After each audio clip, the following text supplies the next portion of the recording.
Well, good morning, good morning, good morning, good morning, good morning, and good morning, everybody. Good morning, everybody. Welcome to another episode of The Morning Glow. Welcome to another episode of The Morning Glow. Got a great broadcast lineup for you this morning, as I hope and I pray that we always do. I'm not important. I'm just a question asker. My name is Raheen Azume. Some folks call me Radio Raheen. Don't know where to get that from, but good morning, ID. Good morning. I want to know something. How was you all's weekend? How was you all's weekend this weekend? You had a great weekend. I hope you did. We have with us this morning. Like I say, I'm not important. I'm just a question asker, but we do have my brother from another mother, but we got the same father. This is Mr. Ibrahim. Good morning, sir. How you doing this morning? Good morning. How you doing, sir? Oh, I'm doing well. I'm doing well. Good deal. Good deal. Man, how was your weekend? What you get into, Ibrahim? Oh, What did you get into, brother? I'm gonna go ahead and ask a question like that. What did you get into, man? man, I wasn't doing nothing out here at the flea market trying to get rid of some furniture and stuff and make some money. Oh, okay. Cool beans. Cool beans. How'd it go? Terrible. But hey, we got rid of a lot of furniture. There you go. People during they had to give it away. There you go. Yeah. Sometimes that's how it is, brother.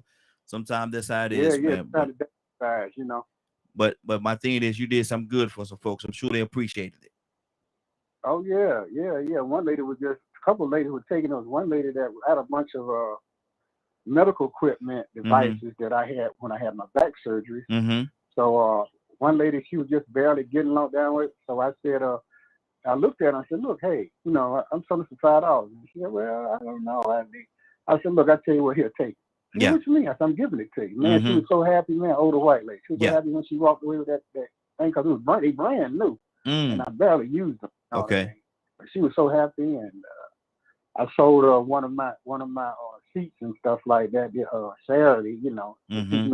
rollators they call them Yeah, and exactly. stuff Yeah. like that, right? But man, I mean, the prices was just like for them was like fantastic. For me, not so much. You Yeah. know what Nah, I mean? But but you do what you do. hey, that's what I'm about to say. Sometimes man, you just got to just do what you do, man. Just do what you do and let it go where it go. God got you, brother. I God got you.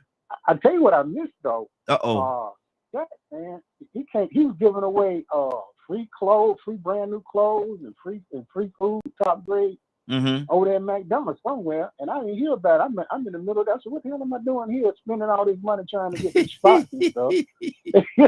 I think about he giving away free clothes. That it Mm-hmm. was kind of light that day. You know what I mean? There you But go. that was a good thing to know to start doing that. You know what I mean? Praise God.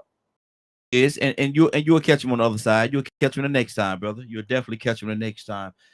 Mm-hmm. Ibrahim, I'm Mm-hmm. gonna ask you a question. And don't get yourself in no trouble now. Don't get yourself in no trouble this morning. Ibrahim, I know how you go, All man. right. Here we go. We're gonna ask you the question. Mm-hmm. In the wintertime or the summertime, it's either very extremely hot outside or very cold. You in the house, who controls the thermostat? Oh God, you had to ask me that question, right? See us wife is up moving around. Uh, the wife, but still, I demand. I like it. I don't like a house too hot, and I don't Mm-hmm. like it too cold. Mm-hmm. You know what I mean? Yeah. So, and I be thinking about that electric bill. You know what I Mm-hmm. mean? Yeah, So I be exactly. saying like now we got to say 78, 76. In the Mm-hmm. summer, in the wintertime, I have it down like 68, 65. Man, that's cold, that brother. Hey, well, you get used to it, don't feel it. Then when you go outside, you don't feel as you don't feel colder. You actually kind of blend a little bit. Mm-hmm. But the body, body regulates temperature like Yeah. that. Yeah. It's kind of warm, but you come out and it's 100 degrees in Atlanta. You come out 20-degree difference, man. I'm telling Mm-hmm. you what, you feel like you walk into a refrigerator. Exactly. You know what I mean? I'm gonna tell you something, Ibrahim. I'm gonna tell you. I'm gonna go ahead and be honest with you. I'm gonna be totally 100% honest and transparent with you. I'm the man of my house. I'm the man of my house. Oh, okay. I'm the Really, really. man in my house, and that's just what it is. I just don't understand why I can't control the thermostat because she do it. Whatever temperature she want that thing on, she'll put it on and I leave it right. We had a conversation. I don't even mess. I don't even bother with it, man.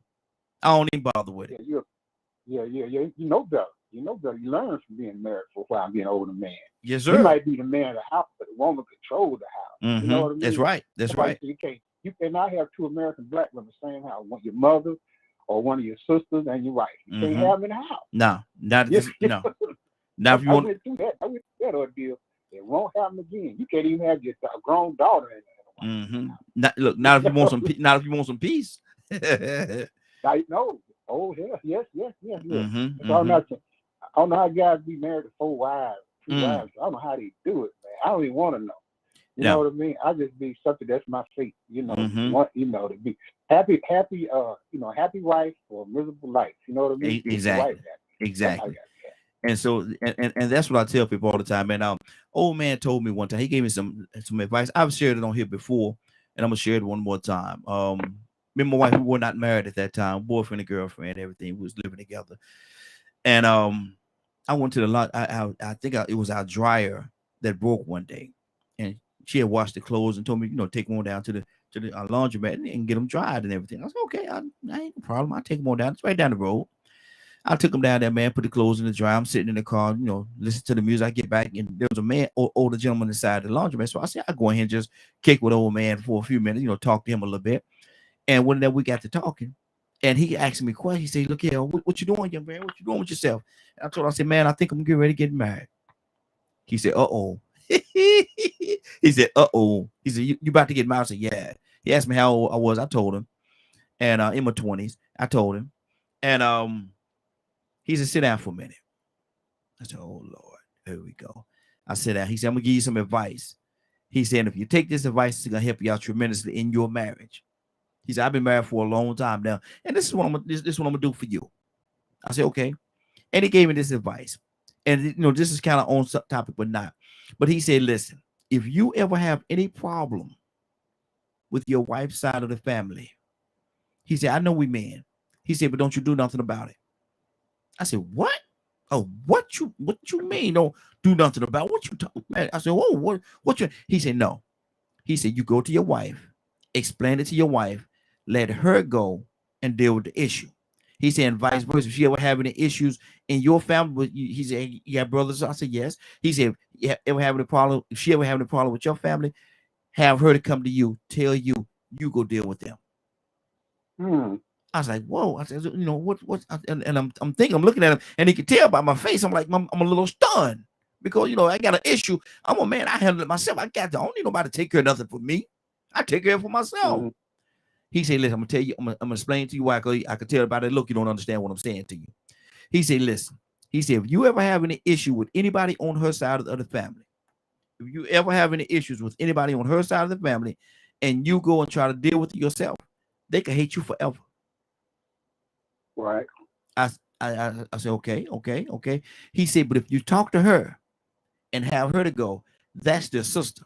They'll be mad at her for a little while, but because of the fact they're family, they'll get over that quickly, and y'all can move on, you know, with y'all lives and stuff like that, and everything will be fine.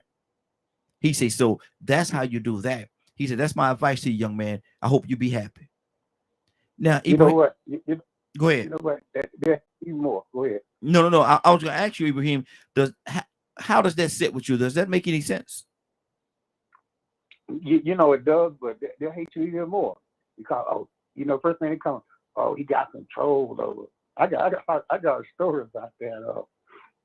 My brother married this woman that nobody in the family liked, and the more she did, the more people hated her, right? You know what I mean? So, and then the brother would intervene, and oh, she did. You know, one time he'd be complaining, the other time he'd be intervening and say, oh, you know, she this and she that, and other thing. She's the love of my life.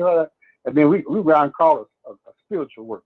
Good Lord. And the spiritual worker died. Trying to investigate the spiritualities of this world. So, whoa. So we really got to think. So ain't nothing you can say. The more you say about good about her, the worse it get with the family. You know what I mean? This thing going on for years, you know. And I try to be open-minded, but I'm like, you know, wow, you know what I mean? And she's a piece of work, but anyway, but when I get involved with a lady, I go to the mother. I romance the mother. I don't care. I'll spend money on the mother. I'll take her out. I take on cruise trips, anything. You know, if I really am concerned about a woman, I go with her as a mother because she controls everything. If that woman, if she do something that ain't right by you know what I mean? The mother gonna intervene and make sure that her daughter get herself together. You know, that's good. That's good. That worked for me. That worked for me quite a few years. And it works. That works good. But even here, let me ask you this question, and I'm being a little silly here, but but it's true. When you're dating a young lady, do you want to meet her mother so you can see what she's gonna look like when she get older? Oh yeah, buddy. Because that is the most informative. Man, that is, trust me, that is the most informative. Now that I'm 71, I had the opportunity to do that a few times. And then, ex come through, old friend, you know what I mean, a bed buddy. And you like, dang, you did the right thing. You walked away because you know it's gonna be. You get a beautiful baby, but that baby, look at you now. Something happened that wasn't right. And so a lot of times, man, I used to do that, man. I used to want to meet the mom. Let me meet your mom. They say, why you want to meet my mom? We ain't getting married. No, we not. But I just out of respect, I want to meet your mom and say hello to her and blah blah blah. Let her know who I am. Let her know who her daughter is hanging out with. Man, you walking there, you see that mama? About a week, couple days later, you're like, I've been thinking about us, and I don't think this can work out real good. I guess I got some hangups about what we're doing here. And but and sometimes they understand, sometimes they don't. But yeah, that's what you do. But what else is going on in your world, brother? Oh, that's about it. Just trying to change the world again, trying to get back into action, get back in the movement. I've been struggling with finances, so been spending more time working than doing for the folks and working with the homeless and things. But it seems like people are doing some fantastic things out there, but still, I don't know. You pay attention and look and go places and ride down the street. You see homeless people everywhere, and you see like new homeless people. You know what I mean? It's just like older men and women. All of a sudden, they look out of place, but they look lost. You know what I mean? They have a look on their face, and they got the belongings in a bag or something, whatever they got, and they don't know what to do with themselves. And it's just like you can't approach them because they don't want everybody to know their business. But at the same time, you can just see, and I see more and more older black men and women just populating the streets now. And it looks like they brand new all that. You know what I mean? Yeah. And the bag lady, it seems to be more and more bag lady popular, and not just Atlanta. I'm talking about here in Henry County and Clayton County, Fayetteville. They popping up. They live somewhere in a residential neighborhood, or I don't know, escape from a nursing home.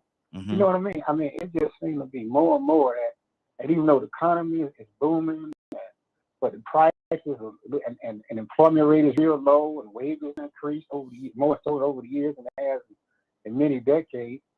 But it seems to be more people are being priced out of their existence. You just can't afford to live. Do the basic things in life. So that's a concern. And another thing where you getting silly, right?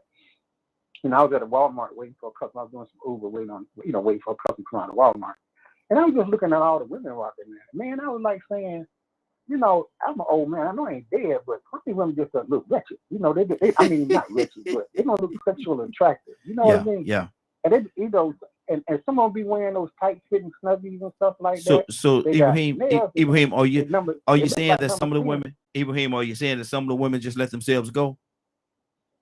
Well, yeah, some let themselves go, and some just, as much as they do for themselves, they still don't look like, something like you want to just even be involved with the nails. I think one girl ride a Maserati. I used to see in the car with her long white nails, a big smiley white teeth. And when you hopped out the car, just like, she looked like a 10, but she felt like a 0. And the girl walked past me with these tight fitting, I guess these tight fitting things they wear, and you could nothing to imagination, you can see what she's working with, what she got, everything. And I'm like, like nothing, 0. Am I getting old? No, it's not that. I don't think it's that you're getting old, brother. I think that you got standards, and they're not matching up to the standards that you have set forth. because some of us put women on a real high regard, man, and we want to make sure that there are women. My uncle always told me, and I said this before as well, don't never bring no beautiful food home. Don't never bring no beautiful food to this house. No. And he also say, look here, make sure that if you're going out there to get a woman, make sure she's a woman, make sure she's a lady, make sure she got certain things about herself. Because sometimes, man, sometimes, you know, and we talking about the women, but there's some sorry men out there too now. We got to make sure that we make that plain. There's some sorry men out there that don't have any idea, any vision, or anything about themselves at all. They just want to lay down and jump up and run off. Lay down, jump up and run off. That's all they want to do, and they're going to play that game. They're going to try to play that game as much and as often as they can, and try to sacrifice. See, a lot of times, man, we got to understand our impact on women. I think that's one of our topics this week. We got to understand the impact that we have on women, man, and we have a huge impact on them. And it could be either positive or negative. We decide whether it's going to be positive or negative. That's our choice. Well, just one thing though. You know, we've been talking a lot about the women's plight and the women's plight, trying to understand that. But I think that it's time that we look at how the effect women have on us, right? And expand it. You know, I tell you what, go somewhere like a regular, you know, even the Lynch Square or whatever, but not so much now the regular neighborhoods, and just look at the couples. Yeah, the couples that come out, and you see a very professional looking woman, you know, the car and everything, and then you see dragging behind some little skinny dude with his hat turned back with his cell phone over his face or pants hanging. And you wonder what the hell? You see a decent black guy, right? Excuse my language. Decent black guy, and then he with his heavy set, red, wildly colored hair with this white girl, you know. And I'm like, brother, is it JW? You just white brother? You know, JWB just white brother? Yeah. Or what? You know, and then you see the same matches, male, you know, decent looking guy and a wild looking female or something. I heard Steve Wonfield dragging a guy. He was a decent looking guy, and she was like, you know, but she was dragging the guy along, like, this is mine. Like, everybody knows. I mean, dragging the guy literally, you know what I mean? I like, and I'm trying to like match up couples, which is wrong, you know, because we shouldn't do that. But I'm trying to match up couples and see where it's headed. You know, if we say we like these type of women, why are we with this type of woman? And the same thing with women. Is the women we with the woman that she asked for this type of man, but she was this type of man, and then all men gonna come out bad. So I think we should be asking the question more so than trying to be understanding. We get no understanding. You know, I mean, what you working with? Why are you gonna demand this? And you want let us know. Tell the truth. Be honest. Why you around this kind of guy and all guys are dogs? You know what I mean? Now let me ask you this question. Let me ask you this question, Ibrahim. Let me ask you this question, Ibrahim, and I'm gonna go to Tucson. We have Tucson with us this morning as well. Truth of the matter, and let's deal with this thing realistically. Do we really know what we want? No. I'll tell that. No, we don't. We don't. Because that changes, you know, words involved. I think that's a part of the problem. We don't know what we want.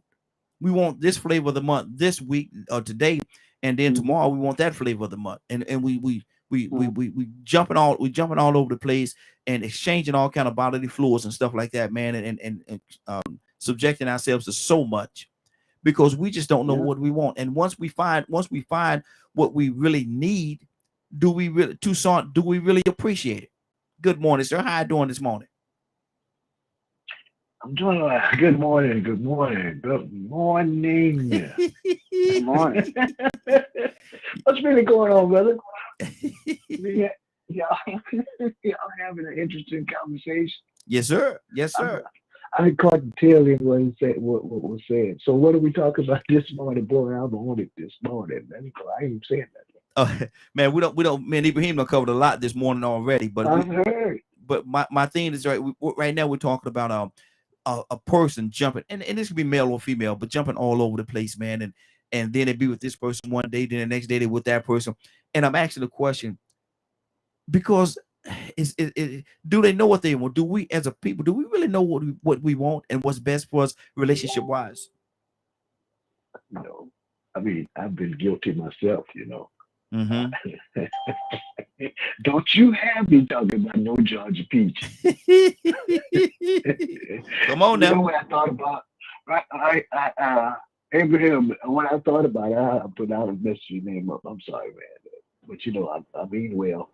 Mm-hmm. Mm-hmm. He means well. Yeah. But look, you know what I thought about when he was talking? Peach porridge hot, peach porridge cold, peach porridge in the pot 9 days old. We don't know Wow. what we want. Is the Mm-hmm. cup half full or half empty? Mm-hmm. I don't know. Yeah. Yeah. I mean, um it's like a kid in a candy store. There's Mm-hmm. so much candy out there, you don't know what you want, so you're just picking and choosing. I Yeah. like that. And then you run into sour candy, and then you get the red candy, and then you got on some you have the green candy. I mean, I'm looking at society today, man, and boy, I'm interested to see how this conversation gonna go because uh, I be trying to pair people up. I'm gonna say, oh, I'm not. I love my brother. I'm gonna just say this. I'm gonna love my brother, Mm-hmm. and I hope I don't say that. They got somebody that we all know. He wears somebody got something going on there, but he has a clock on his neck. Mm-hmm. And I have good news for anybody that feels like they're lonely. Mm-hmm. If this guy can get a girlfriend, anybody can. Now, why you gonna throw the flavor out there like that? Now, why you gonna throw the flavor? I'm gonna call I the didn't name, say brother. no name. I didn't say no name. Look at everybody know who walk around with that thing on his neck, around their neck. But Tucson, and you're absolutely right in what you're saying, though, brother, because like a kid in a candy store and they jump all over the place and want to try all the candy. But you got to understand this, and what people need to understand too is too much candy gonna give you a cavity. You gonna walk around with a So this raggedy old make your yuck stomach mouth. hurt. Yes, sir. Yes, sir. You ever had? Y'all don't know. You ever had a sour belly? Mm-hmm. Mm-hmm. Done mess yourself up. Let me go to Miss Monique. Miss Monique, good morning, young lady. How you doing this morning? Good morning. How are you? Hey, doing good, doing good. Monique, do you have your windows roll down or you on a speaker or something? And Well, getting a little back. maybe just I don't know. Can you hear me though? We hear you. We hear you. We asking a question. Okay. We asking a question as adults. We talking about adult people here. Relationship wise, do we know what we want and what is best for us? I think we know what we want, Mm-hmm. and I think sometimes experience is what teaches us what we want. Mm-hmm. When we've experienced certain things, and then we go to the next situation, and from the last situation, we know we don't want to deal with that no more. So when we get into a new situation, we make sure we attempt not to, you know, fall back into that same situation we had before. Mm-hmm. Mm-hmm. But do we ever really recover from our last relationship before we go on to our next relationship?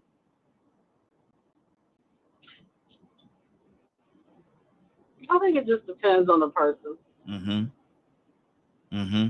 I think we do. I feel that we do, but I don't think that the majority of us do. Mm-hmm. Yeah. Yeah. That's good. That's good. Because I've heard people say, I'm gonna stay by myself for a while. I got to rediscover me before I go get in with someone else. And I think that's a wonderful thing. You want to find yourself again because sometimes in a relationship, be it male or female, Monique, you could lose yourself. Yeah, that's true. That's Mm, true. But I think that when people say that, I think it's because they still hurt mm, and they haven't gotten over the situation. mm-hmm, And a lot of times when we think that we're doing something different, we really not. We're doing the same thing. mm-hmm. And Wow. sometimes we don't want to change, like who we are, Mm-hmm, because a lot of times when I hear people say that, I'm just going to be by myself, it's probably because that they need to do some adjustment, not mm-hmm, necessarily the people that they're meeting. Mm-hmm. They might need to make some adjustments That's good. about themselves. Mm-hmm. That's good. That's good. And there's so and let me do this before I even go ahead. Let me get a phone line. The phone lines are open 508-924-3521. 508-924-3521. Give us a call. We'd love to have your input. Asking a question right now. As adults, and we're talking about the Monique, I'm gonna meet your line there. Soon I had the background noise. But we're talking about adults, grown folks in a relationship. Do we really know what we want? Do we really know what we want? Do we really know what we're in search of? Ibrahim, talk to me.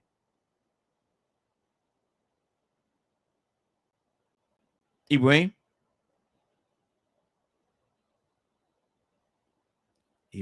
wake up and go to sleep. Wake up and go to. He over there trying to. I'm here. Yeah, there you go. I know you're trying to find that mute button. Go ahead, brother. Talk to me. Yeah. Okay, what's going on? Do we know as adults? Do we know relationship wise? Do we know what we want? Do we know what's best for us, or do we just pick anything off that tree and let it go where it go?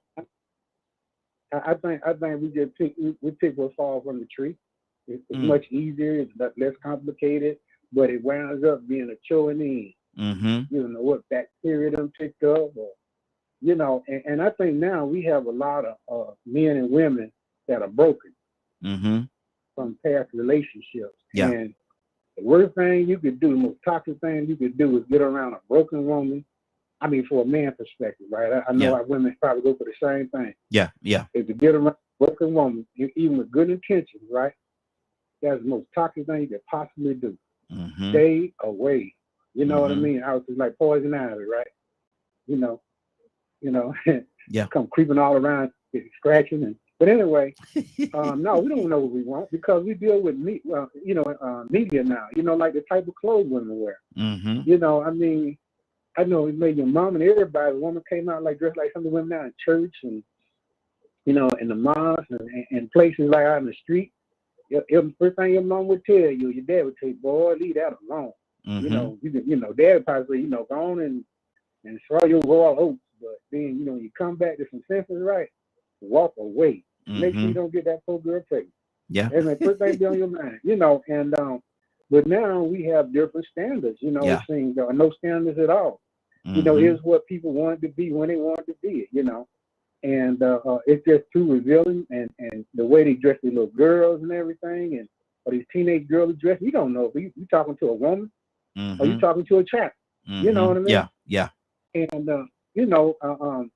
but and on the other side of that, I think women in their 50s now and their 60s and 70s have really stepped up the game.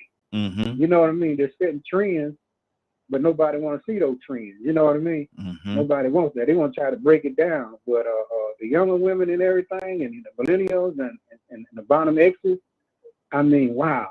It's just like you want to say, like, grab by the ground body, I don't know. Look, shaking, you got some sense here. You're creating a toxic environment. You're not paying attention. You're not listening. You listen to music and what people want you to believe and different ideas and taking it as a God-given law and want to rebel against something unrebellable about. You don't have to rebel about. Exactly. Do or you don't do. Do or you don't do. Absolutely. Absolutely. 508-924-3521. 508-924-3521. Give us a call. Let us hear what you think. In relationship, grown folks. We're talking about grown folks. We ain't talking about teenagers or children. We're talking about grown folks, mature folks. Do we know what we want in a relationship? Have we made up our mind? This is what I want. This is what I will go for. This is what I won't go for. I don't want this type person. I don't want that type person. I want somebody that's going to help me, support me, not necessarily financially, but mentally, spiritually, and emotionally. That's going to support me and stuff like that, and make sure that I'm the best me that I could be. And in turn, I want to do the same thing for them.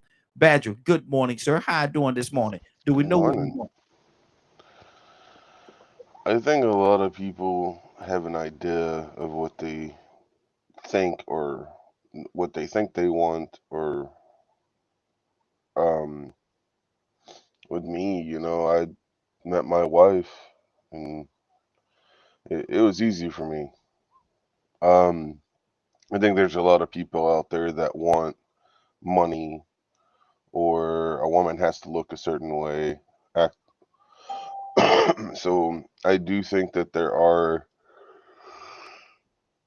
a majority of people out there that have this idea of expectation for the person they're going to date, Mm-hmm. or in quotation, marry.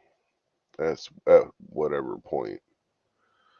And there's a lot of influencing factors, in my opinion. Mm-hmm. Some just do it for looks, some do it for money. You know, there's, I mean, think about it. There's guys that they have no interest in young women. They want the cougars, Mm-hmm. and then there's guys out there that are the opposite. So I mean, it's a spectrum, man. When you look at society in general, I think too many people put their wants in a spouse before their needs, and Mm. that's as simple as that.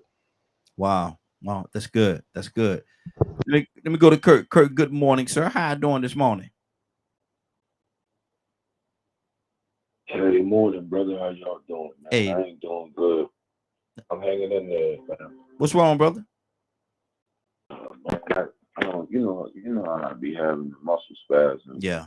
Pretty Okay. sore. Okay. And yesterday evening, I think, because I had to go pick my son up, man, and I got a spasm in my neck, man. And, I get a little concerned because, I got 2 screws that are broken in my neck, man. So I'm just Mm-hmm. sitting here chilling. I didn't get a chance to call you on Friday. I was on the road, but what's going on? What's popping? Well, we talk and definitely gonna be praying for you, brother. Definitely gonna pray for you. And if you need me, man, I'm a phone call away, man. Just hit me up. Just hit me up. That's all you have to do. We talking Absolutely. we talking about grown folks in a relationship. Grown folk, not teenagers, grown folk, mature people. But Kurt asking the question: do we know, as grown folks, do we know what we really want? Do we know what's best for us in a relationship? Or like we said earlier, do we just pick the low-hanging fruit and just go with that?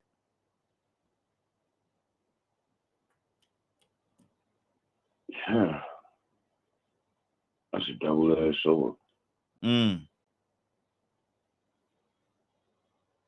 That's a double-edged sword that don't nobody want to fall on. Yeah. Talk to me. Talk to me. For the most part, we know what we want.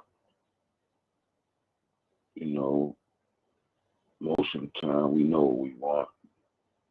Do we go for what we want? Mm-hmm. Nah. You know what I mean? Man has an inability to face rejection sometimes, and then we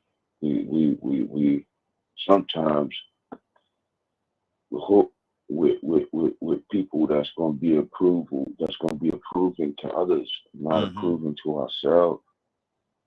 Mm-hmm. It, man, grown folk, man. Sometimes I start thinking, man, grown folk we don't even know how to really have a relationship. Yeah, And that's exactly. why we can't have what we want, because Mm-hmm. we don't know how to have a real relationship. I was just talking about this weekend. A friend of mine's called me, Mm-hmm. asking, so, we was talking about it, and I had to, lay it out there, like, a lot of times, man, our relationships are toxic because we make them toxic. Yeah. Yeah. Come on. Hey, brother, don't nobody wanna.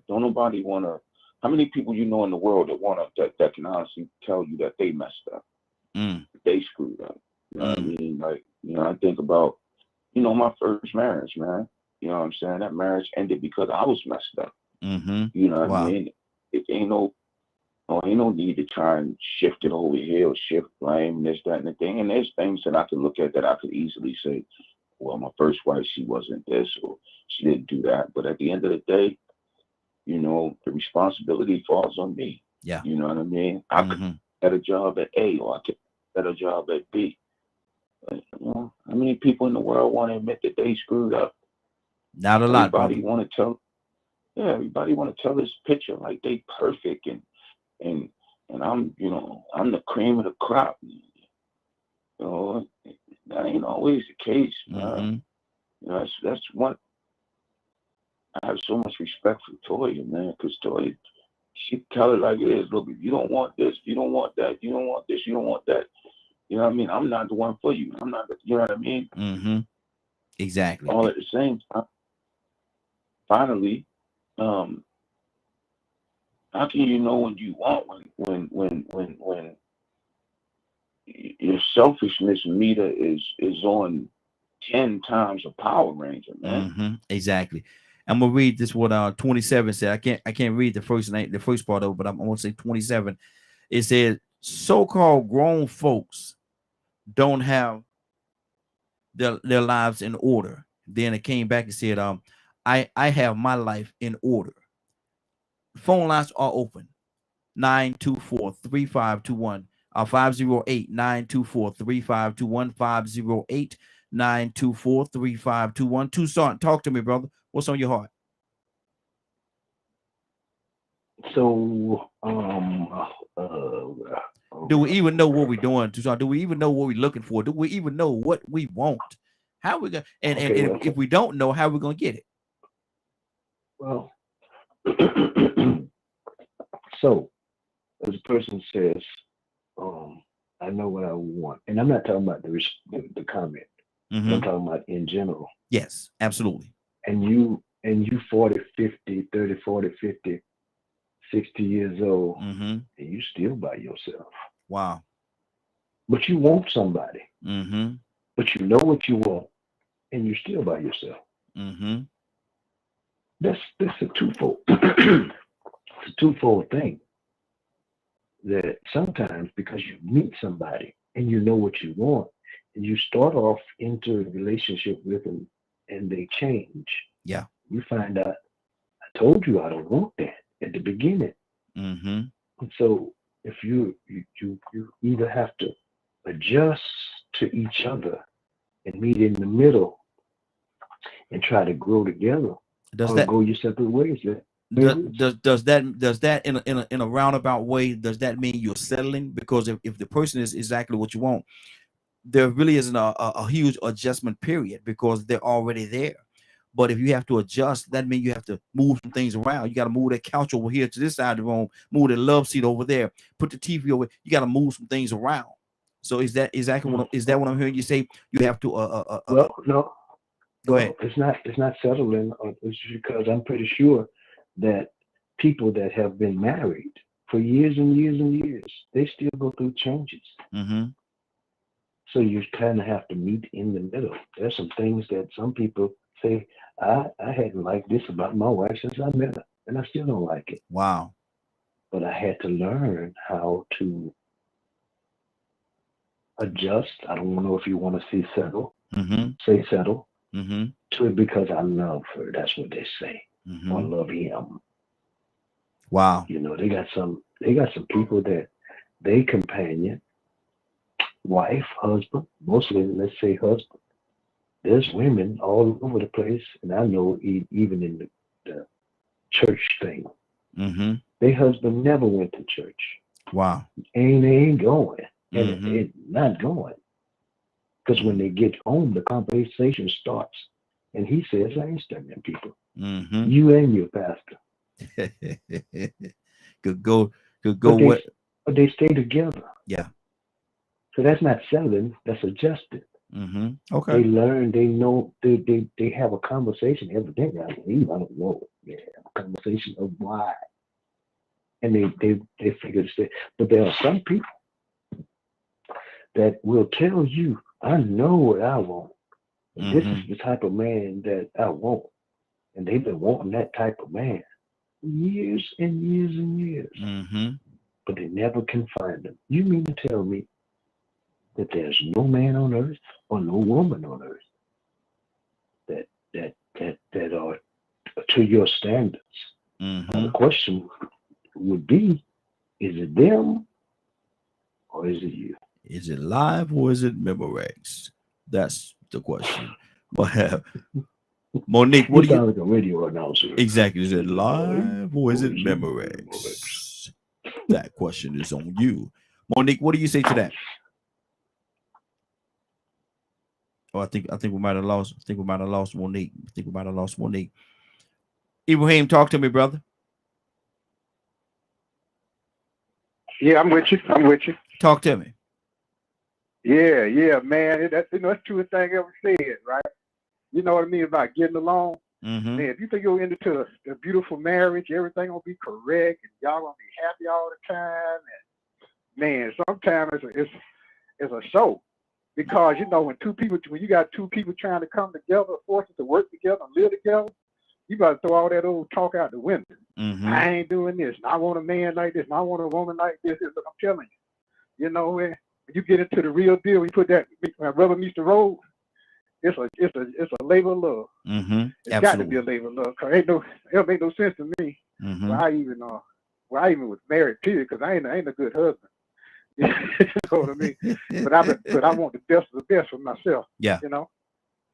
And so now, man, Ibrahim, we can't just waver over what you just said. Now, what make you think you're not a good husband? Because I'm not good in relationships. I never have been long-term relationships, but I managed somehow with the grace of God to go through long-term relationships. Mm-hmm. You know what I mean? But I know for a fact. I mean, after a couple of years, a couple of months, right? You know what I mean? I'm just like, wow, is this it? This life we're gonna be about? But you know, I had to keep revisiting positive things in my marriage and my life. What it could be worse. You know what I mean? Mm-hmm. And I try to, and things that irritate me, like the brother was saying, that things irritate about a wife when you married and still irritate a man. That's a sign of a man. You know what I mean? They can say anything about a man. You could be a dog with him, but if you can stay there and look past those things and still going to be in your marriage, no same thing about a woman, still be in your marriage, that's a sign of adulthood. You know, constantly or frustration, and I think that's the best you can do. But to me, I think it's nothing. I praise my wife. My previous wife and my wife now, I praise them for putting up with me all these years. But at the same time, you know, they gotta look back and say, "Well, dang, that nigga was still sticking with me."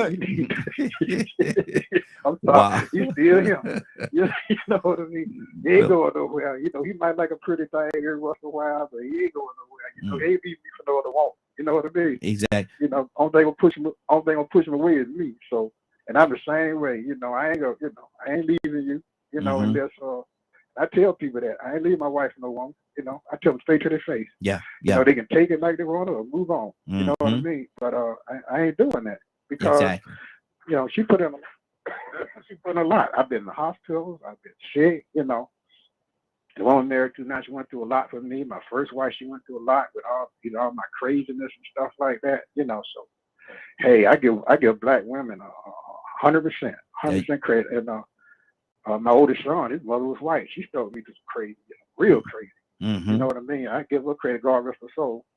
You know what I mean? She died off of addiction, but God rest her soul, man. You know, when she was there, she stayed there. She stayed there as a life or death. You know what I mean? Wow, ride or die. Exactly. I give women a lot of credit. Yeah. But at the same time, you know, there I was. Their family, their mother death, their father death, you know, the death of this, the brother, whatever. Both of my wives, you know, had definitely my first wife, mother used to love me to death. I mean, she put me over her daughter and all the rest of her family over anybody. Now, Ibrahim. You know what I mean? I was with her. Now, Ibrahim. Yeah. Now you know you're over your 3 minutes, right? I know.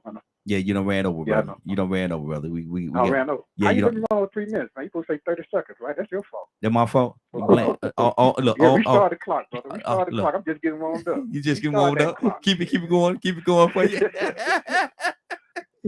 But that makes sense to y'all though. It does, but you're still over your 3 minutes. So hold right there, brother. Okay. I'll take the blame. Put me on mute. I'm getting ready to take on my bike. I'm riding a motorcycle today. Oh, there you go. Hold on for a minute. I'm gonna come back to you either way. Badger, what's on your heart? Rico, coming to you next, brother. Oh man, I was just thinking.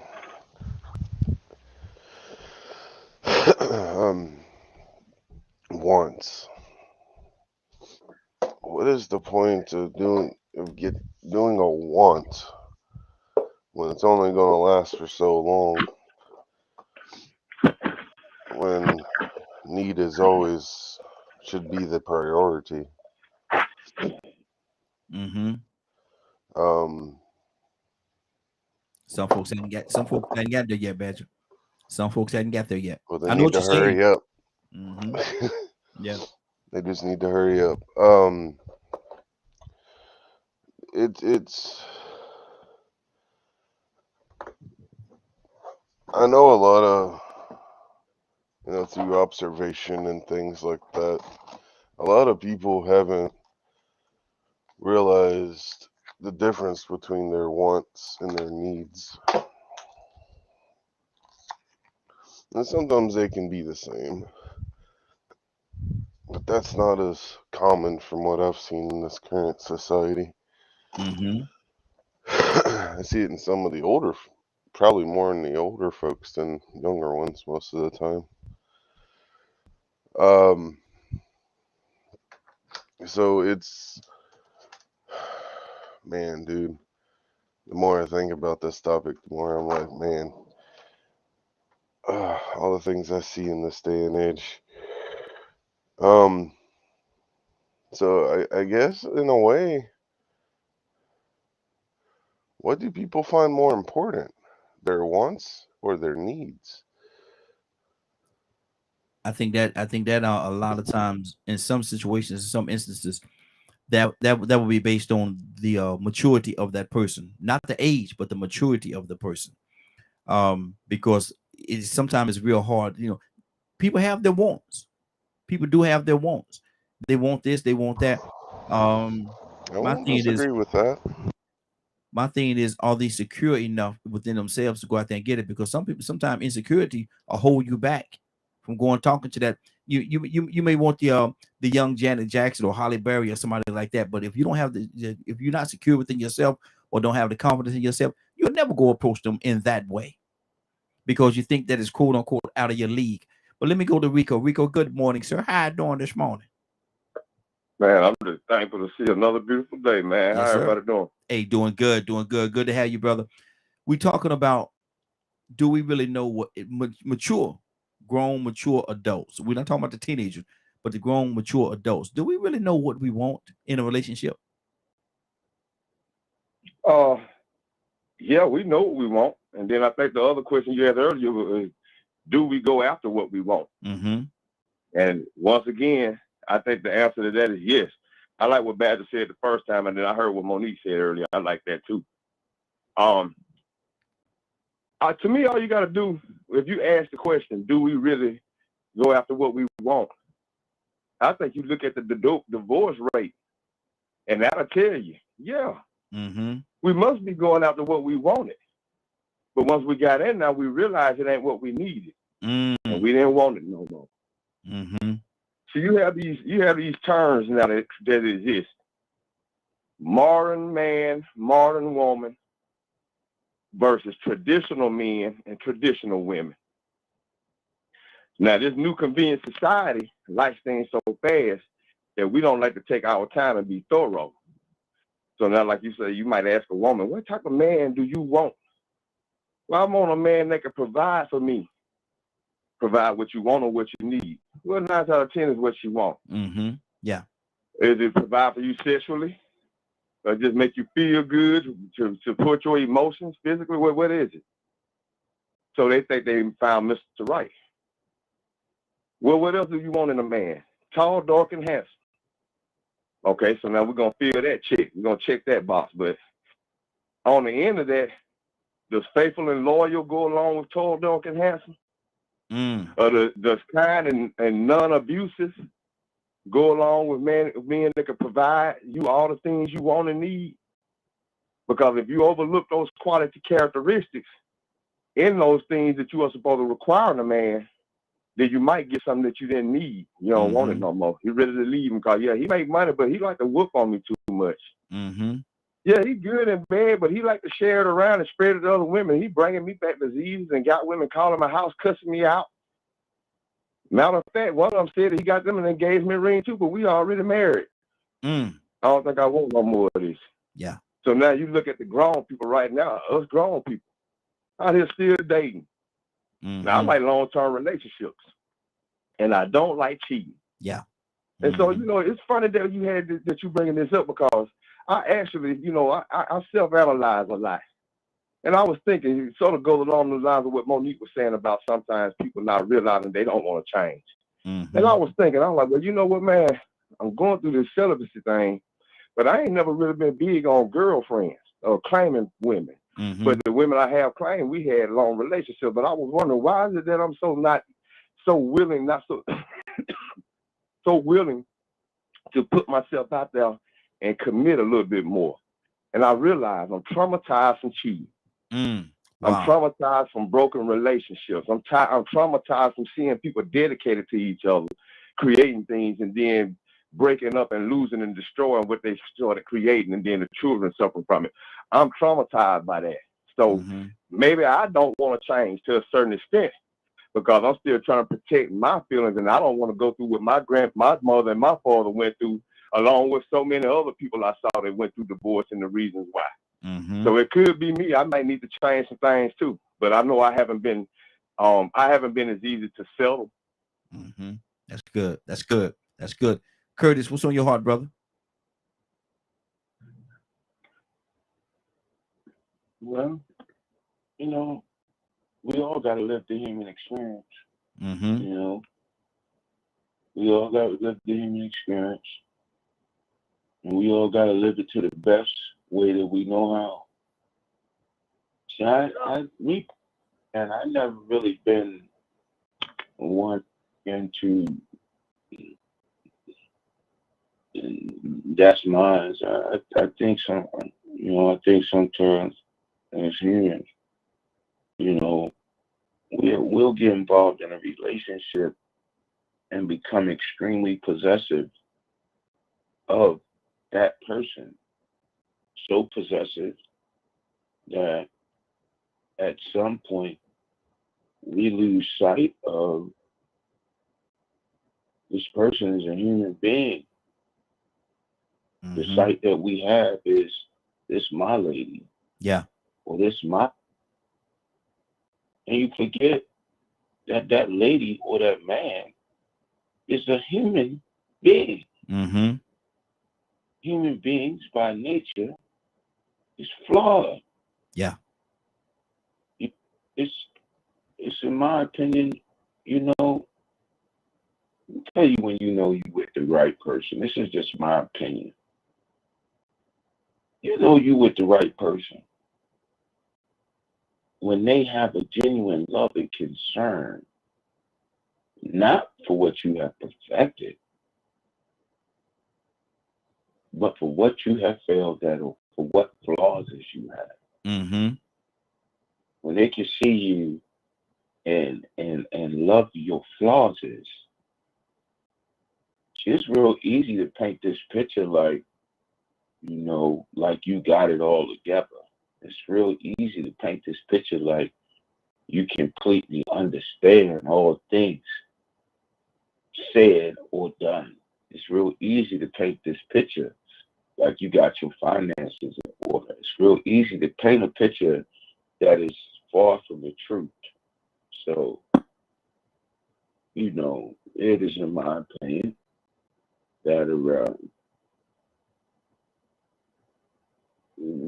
if you really want a relationship to go beyond short-term things, then you have to accept the fact that one, person is human, two, humans have flaws, and three, everything of this relationship ain't based or centered on you. Absolutely. Ibrahim, talk to me, man. Do we get it, man? Because a lot of times people are so selfish, man. They think everything is about them. And like Curtis said, you have to realize that everything does not surround you. It's not based on, oh, you're absolute happiness. You got to make sure that the person that you're with is happy as well. What do you say to that, Ibrahim?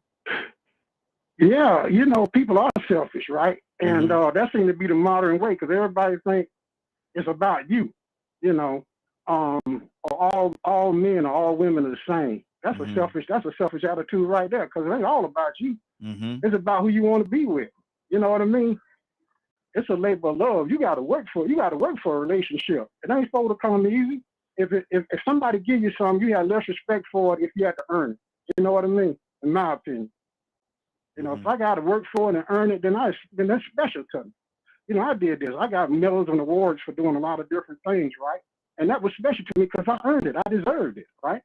But you just give me something, I look at you like you know, what's in this here? You know, what's wrong with this picture, right? You know, why is it so easy? You know, just like they used to tell women and boys a long time ago. You know, you get one of them girls to easy and loose. You know what I mean? And you need to let that girl go. Yeah. Because she got tear motive. Even though she might not have tear motive. You know, you might be the easy and loose one. Yeah. You know what I'm saying, right? Yeah, exactly. Yeah, know exactly what you're saying. Good deal. Good. Rico, talk to me, brother. Is Monique still on or she gone? No. She had to hang up. I think she was at work. Hopefully she get a chance. She'll call back in. Yeah, man, I agree with what both of them just said, man. You know, the thing is I think to the point to where they don't want to work for it. You know, when they I mean, some people do have the right person, but they want to be themselves. Like Curtis said, it's more than about you. But now I think on the other end of that, the person that is in the relationship that has taken it away from them and made it about both of them has to make sure that the other person is reciprocating that thing. See, all this thing is about reciprocal energy. Yeah, come on. When you're talking about, you know what I'm saying, the relationships of people, where we stand today, and then looking at where we are today. And if you look at us, some people don't like to group everybody together. But like I said, we can look at the divorce rates and we can look at the single parent households and tell that somewhere, man, people ain't communicating or getting together right. Now I ain't saying that they're not getting along. They might be getting along and co-parenting pretty good, but they're still not in that relationship with each other. So true. We have to understand and go back and look at, well, what is causing this? There are several factors. One is just the fact that the day and time we're in, that people are convenient driven. They crazy and addicted to convenience. They like to move fast. They want everything fast. I mean, just think about it. People ain't waiting to have babies before they get married no more. Now they having them as teens and got TV shows for them. Absolutely. Wow. So it's like everybody is jumping to the end of the line without learning what it takes to get to the end the right way. And now we're suffering the consequences from it. So, I mean, you look at a society that is out of order in general. You look at a society that is going through this situation when it comes to men and women, and you ask yourself, what is causing these conditions? What has caused these conditions? Because there are going to be numerous factors that you can contribute to these conditions being or existing the way that they are. Mentally, especially, all the influence, the things that were passed down from our elders. Because I think if we listen to people like our grandparents, we probably would have been in better shape. But it scares me because here recently, I'm gonna say in the past 15 or 20 years, I heard a lot of our sisters say that those women from back then were very stupid. And them men from back then were no good. They were no good. Them men did this and they did that, and these women put up with it, but now we ain't got to put up with it. And now that we doing it, y'all can't take it. Yeah. Wow. They want to say, two wrong make a right. That's what they call it. But at the same time, they're suffering. Because right now, the choice is mine when it comes to a lot of women. And in the past, I always felt like it was the choice of the woman. Because she probably had numerous suitors that was approaching her, and she had her choice of which was the most quality man to choose from, and she went by whatever she wanted or what she needed. But now, man, you ought to see my inbox. Wow. There's some lonely women out here, man. They all online, taking risks, and they still trying to find out the difference between their wants and their needs. Yeah. And you start listening to them and finding out all the things that they've gone through, trying to find that out, and you still find out that one thing that Curtis talk about, that human factor that you're going to have to look at when you look at that other person and actually find deep down inside within yourself to see if you think they will be the right person for you, or if they're gonna end up changing or being flawed, and it's just gonna last. Cause it might not last based on the way the conditions are today. Good deal. Gotta Not keep in it this moving. atmosphere. Exactly. Gotta keep it moving. We can hold for 1 second. Let me go to Tucson in relationships today. All the stuff that we've talked about, the divorce rate and everything. Do we sometimes just give up too quickly? Do we have that next mentality? This is always a twofold thing. I mean, we have this thing about if say first you don't succeed, try again. Then you keep picking. We make bad choices. Then we're not all of that. All of that's part of it. Most of my issues, blame nobody else. I blame me because I will not settle for what you want to give me. Yeah. I'm not doing that. I'm telling you this. Here's at the beginning of this. There's some certain things that I will not put up with. Love you, some girl. You sure is fine. Beautiful. You beautiful. I love your hair. Your eyes are gorgeous. But I ain't gonna put up with your foolishness or nobody else's. So that big butt baby hair and a smile ain't gonna roll. That ain't gonna get it. You can't cook. That don't cook no food. When the last time big butt baby, whatever you just said, made a meal? I gotta eat. You know how much it costs to go out and eat all the time, and you done burn the water. Yeah. And I'm not saying you can learn to cook, because Mama said, don't you let them nappy head waiters starve you to death. Wow. So I can cook, and I do pretty good at cooking. I'll make you bite your fingers. Okay. I'm just saying. Okay. There you go. But the thing about it is, there are some beautiful women. I've never seen so many beautiful women. And I'm just talking about women because that's my preference. Yeah. Okay? Exactly. I prefer to women. Yeah. Me. Okay. So there are some beautiful women, and you at the first beginning you see how beautiful they are, because we just, that's just me. Okay. I like beautiful women. Yeah. Okay. The beauty is in the eyes of the beholder. Let me just say that. But we lie at the beginning. I know I'm out of time, either out of time or save my 30 seconds. Don't do me like you did, Avery. 30 seconds. Give me my 30 seconds. Oh, you got 30 seconds now. Yeah. Okay. But we lie at the beginning of our relationships, and we make promises that we can't keep. We set a pace that we can't keep. And when it starts closing down, you figure you've been lying to me all the time. Get away from me. Wow. Badger, talk to me, brother. I mean, to me, once again, it's wants. And I think in today's society, most people think wants is what is the only thing that matters.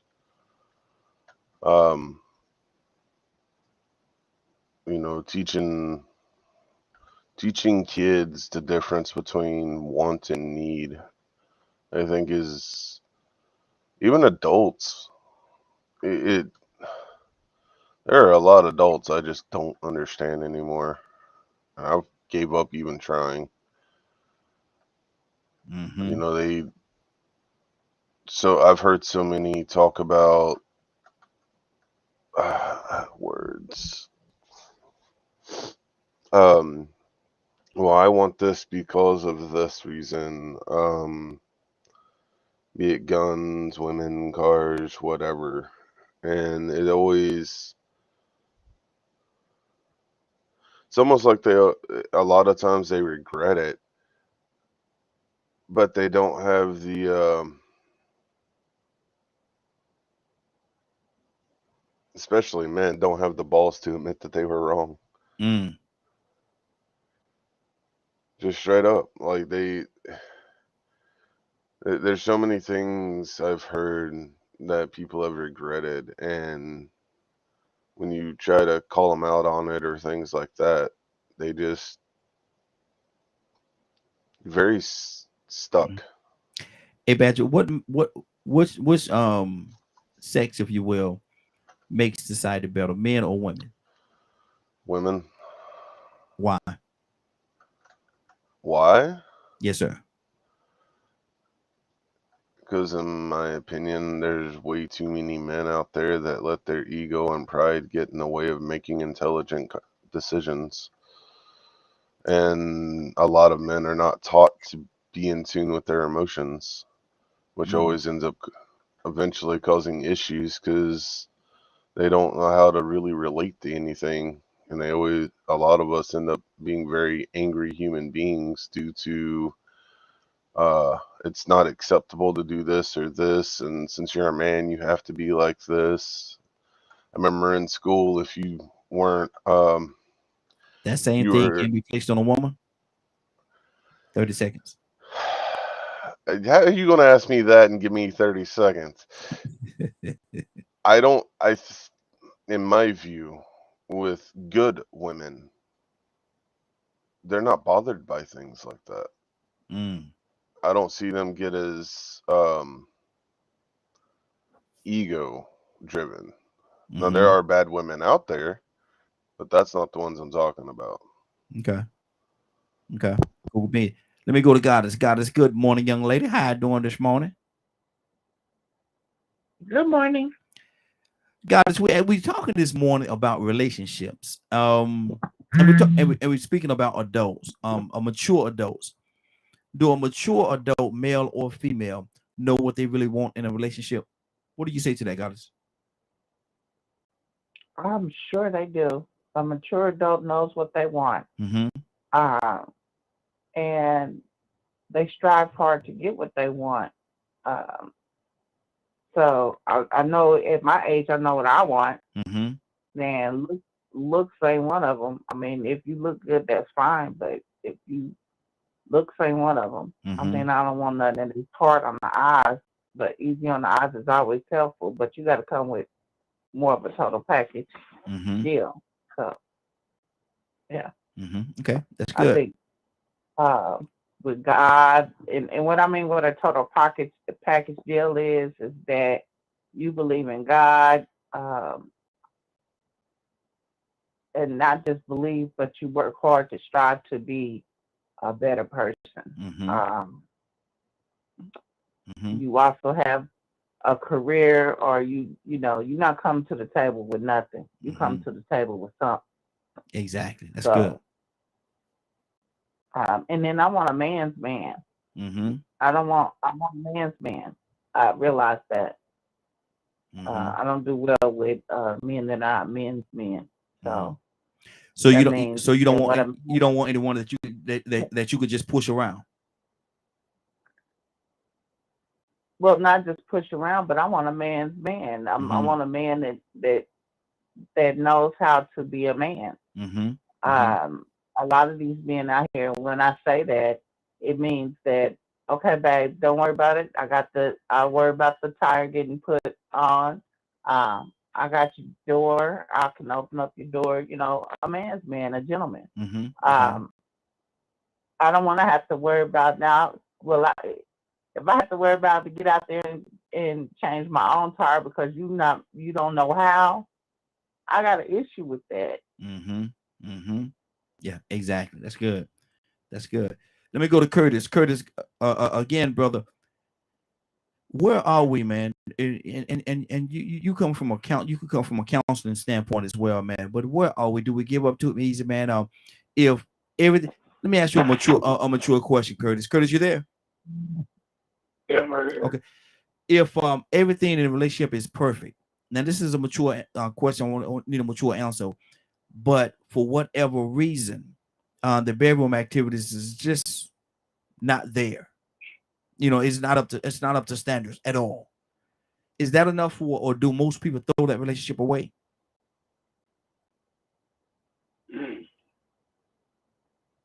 yeah, Wow. I hate to say it, but yeah, Mm. you know, I mean, you know, it sounds good, but the truth is, you know, like most of our relationships, it failed because we damaged them collectively. Mm-hmm. You know, it's real easy to point out that this dude is this and this dude is that. You know, it's real easy to point that out. It's real easy to say this female is this female is that. But at the end of the day, man, if you're not willing to make, it's just my opinion, if you're not willing to make no sacrifices in a relationship that completely go against what you think that you are, Mm-hmm. then you're not trying to have no building relationship. Relationships, it's a building process. Mm-hmm. An exploration. That's all it is. Yeah. Yeah. But if people talking about what they want, and the truth be told, but Curtis, a lot of times when they're saying what they want, when they get the list of things what they want, they don't add in the sexual. Some people don't add in the sexual expectations. Oh, because sex is taboo, brother. Mm-hmm. They're not gonna add in. It's taboo. If a woman, for example, say, I want a dude that's gonna beat my back out, shift my kidneys, mm-hmm. make my knee turn in the opposite direction. Mm-hmm. First thing we gonna think is, man, oh, she a freak. Yeah. Yeah.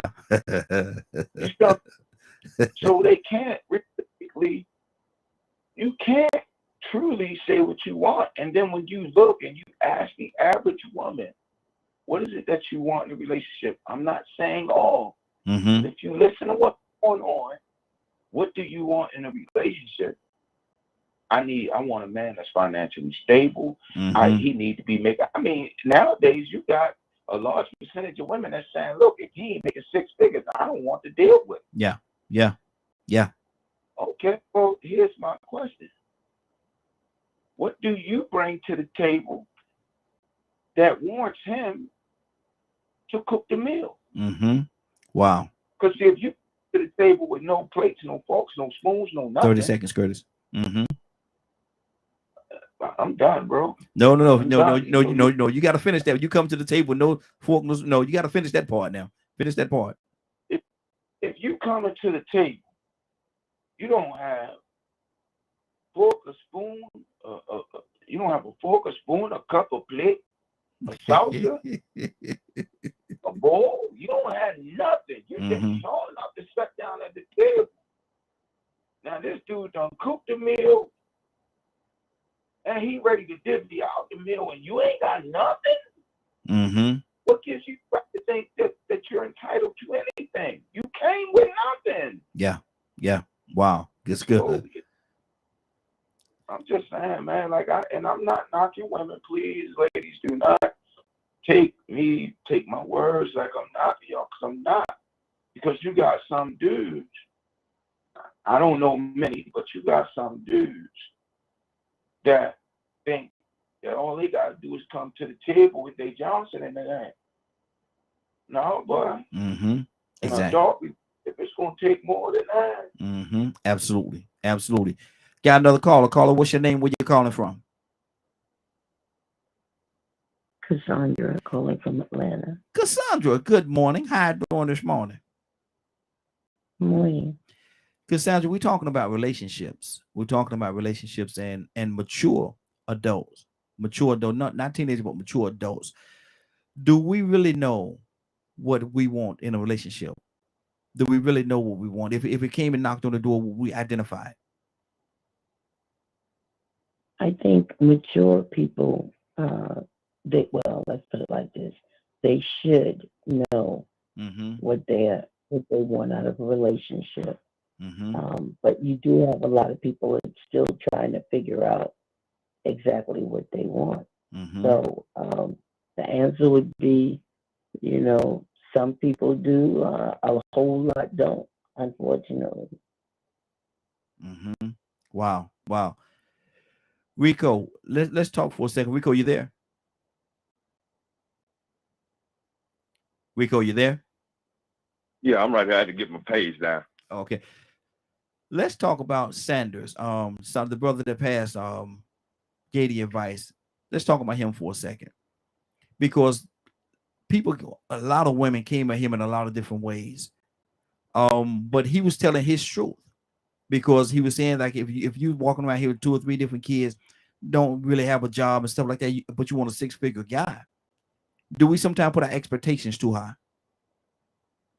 Yeah, I mean, it goes back to what Curtis said. We've been misprogrammed, and now we don't understand the process that you're supposed to take to quality and standards.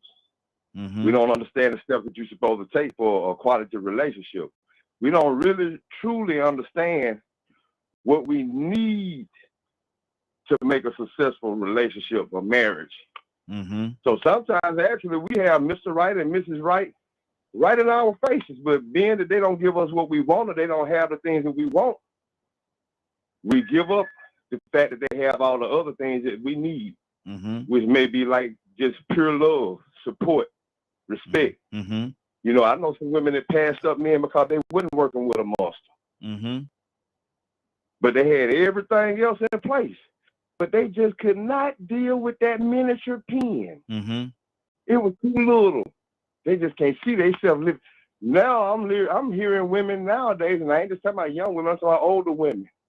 They still can't see themselves sleeping with the same man for the rest of their life. Wow. Because they want to be fulfilled sexually. You get what I'm saying? I mean, we live in a society where, hypersexuality does exist. And we refuse, like Monique said earlier, we refuse to give up some of these desires. We are all human beings, and we are all behavioral addicts. We ain't hooked on crack, but we hooked on something. Yeah, exactly. And if we ain't careful, we'll put a lot of those things that we hooked on and those desires that we want, we'll place them before our needs. And before you know it, we're running all kind of men and women out of our homes and around our children. Because we keep overlooking the most important things, which may have more to do with honor and integrity. Like I said, you can get a man that can provide and buy you everything in the world, but he might be beating on your son and touching on your daughter. I know some women that step back and put up with that. Wow. They let it ride because he could give them the things that no other man could give them. Might have been sexually, might have been financially. So, I mean, and I've seen men also do the same thing. Listen, I stayed for the wrong reason. But I thought it was the right reason. It was for my son. Wow. Stayed for my son, but at the same time, it was a double-edged sword, like everybody's been saying earlier. If I had stayed with him, I probably would have been in worse shape, and I had probably ended up in prison or dead, and not having an opportunity to even try to get him now.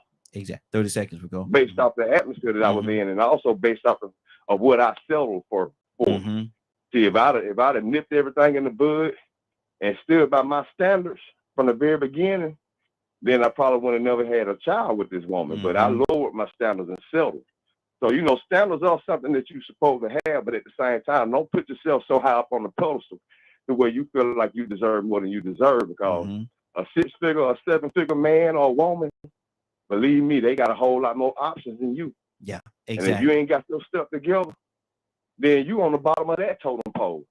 Even though you think you sitting up on a pedestal and too good for some of these other people that you would consider not being worthy enough. Good deal. Let me go to Goddess. Goddess, what do you say to that? We're talking about Sanders, and he put his truth out there, what he felt, and he said that some of the young ladies, some of the times their expectations are too high. They want the man to bring everything to 6 figures and all that stuff to the table, and they're not even really working, don't even have a viable job. What do you say to that? Well, it depends on the man, and if that man is, he's looking for a woman to come to the table, but some men just want a housewife. So it depends on what that man wants. Some men want just a housewife.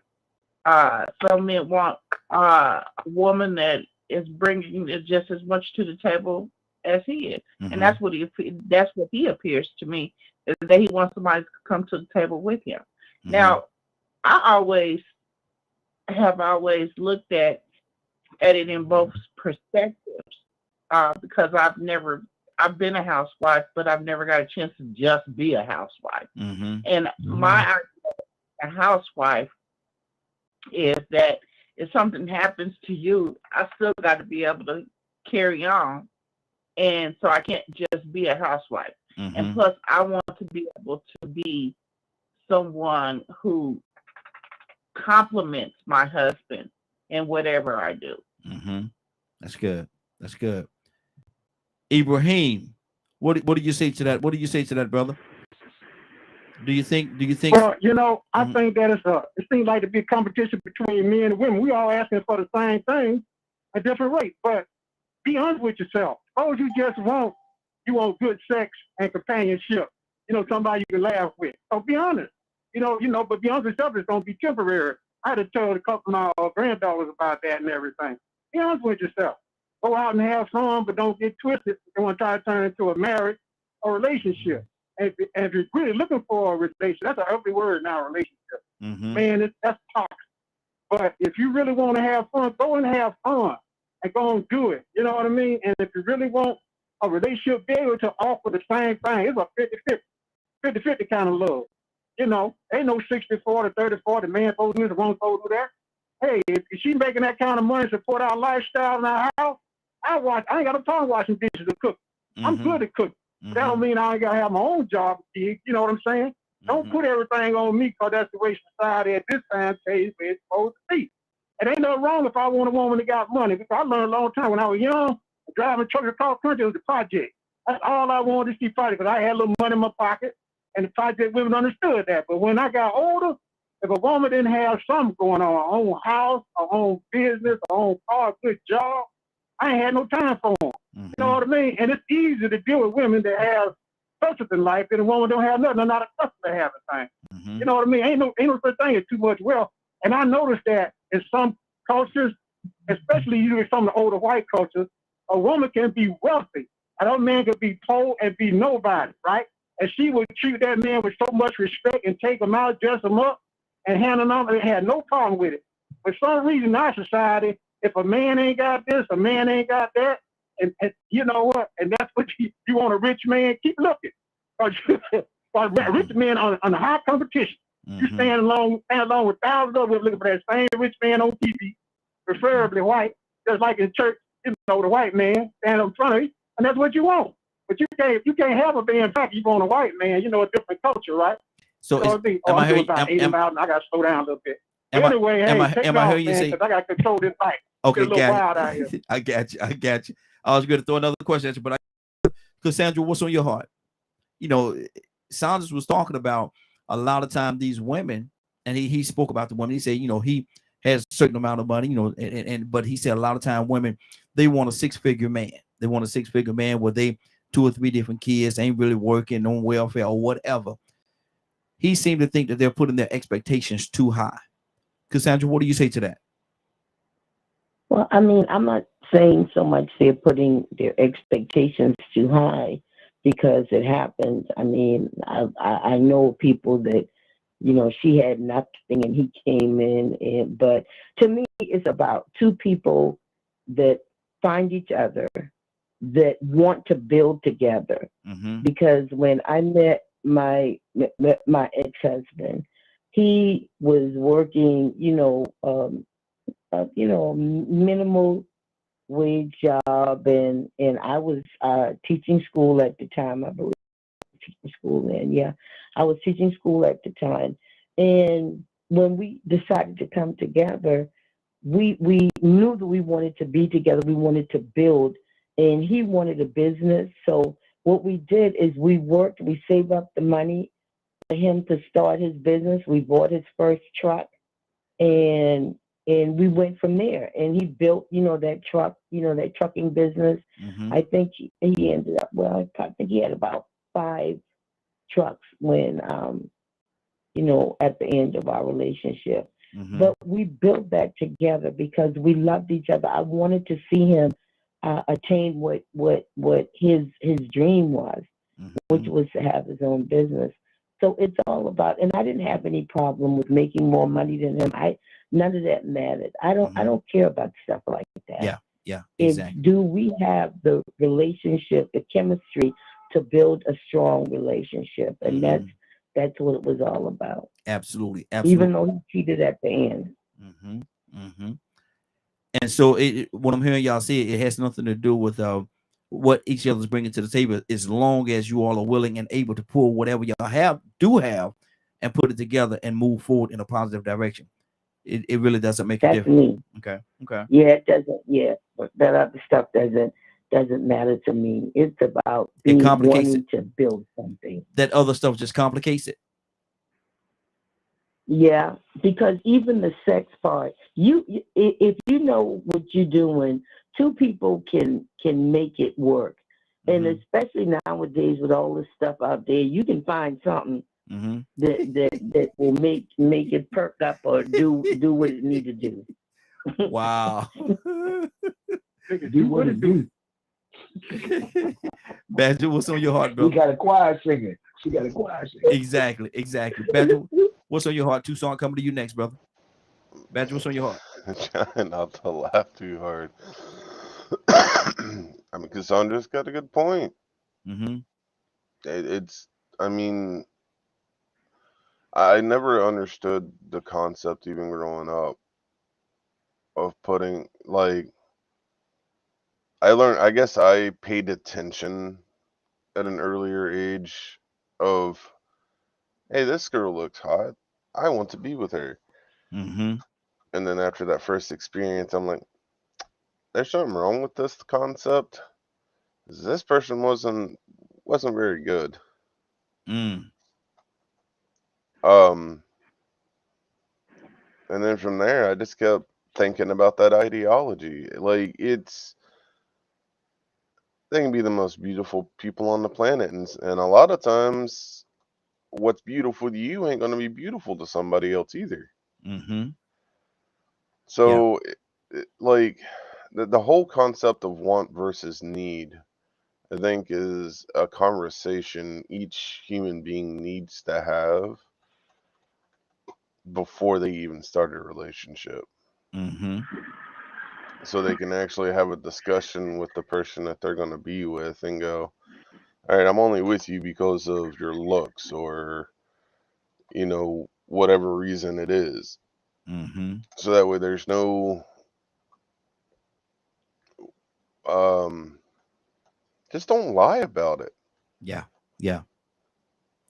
That's good. Tucson, talk to me, brother.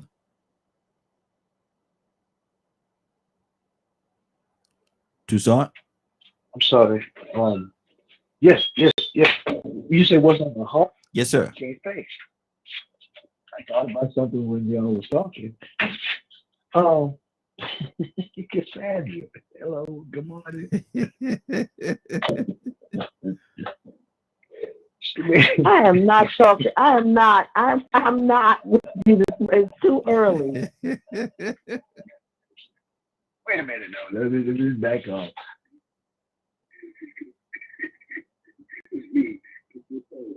I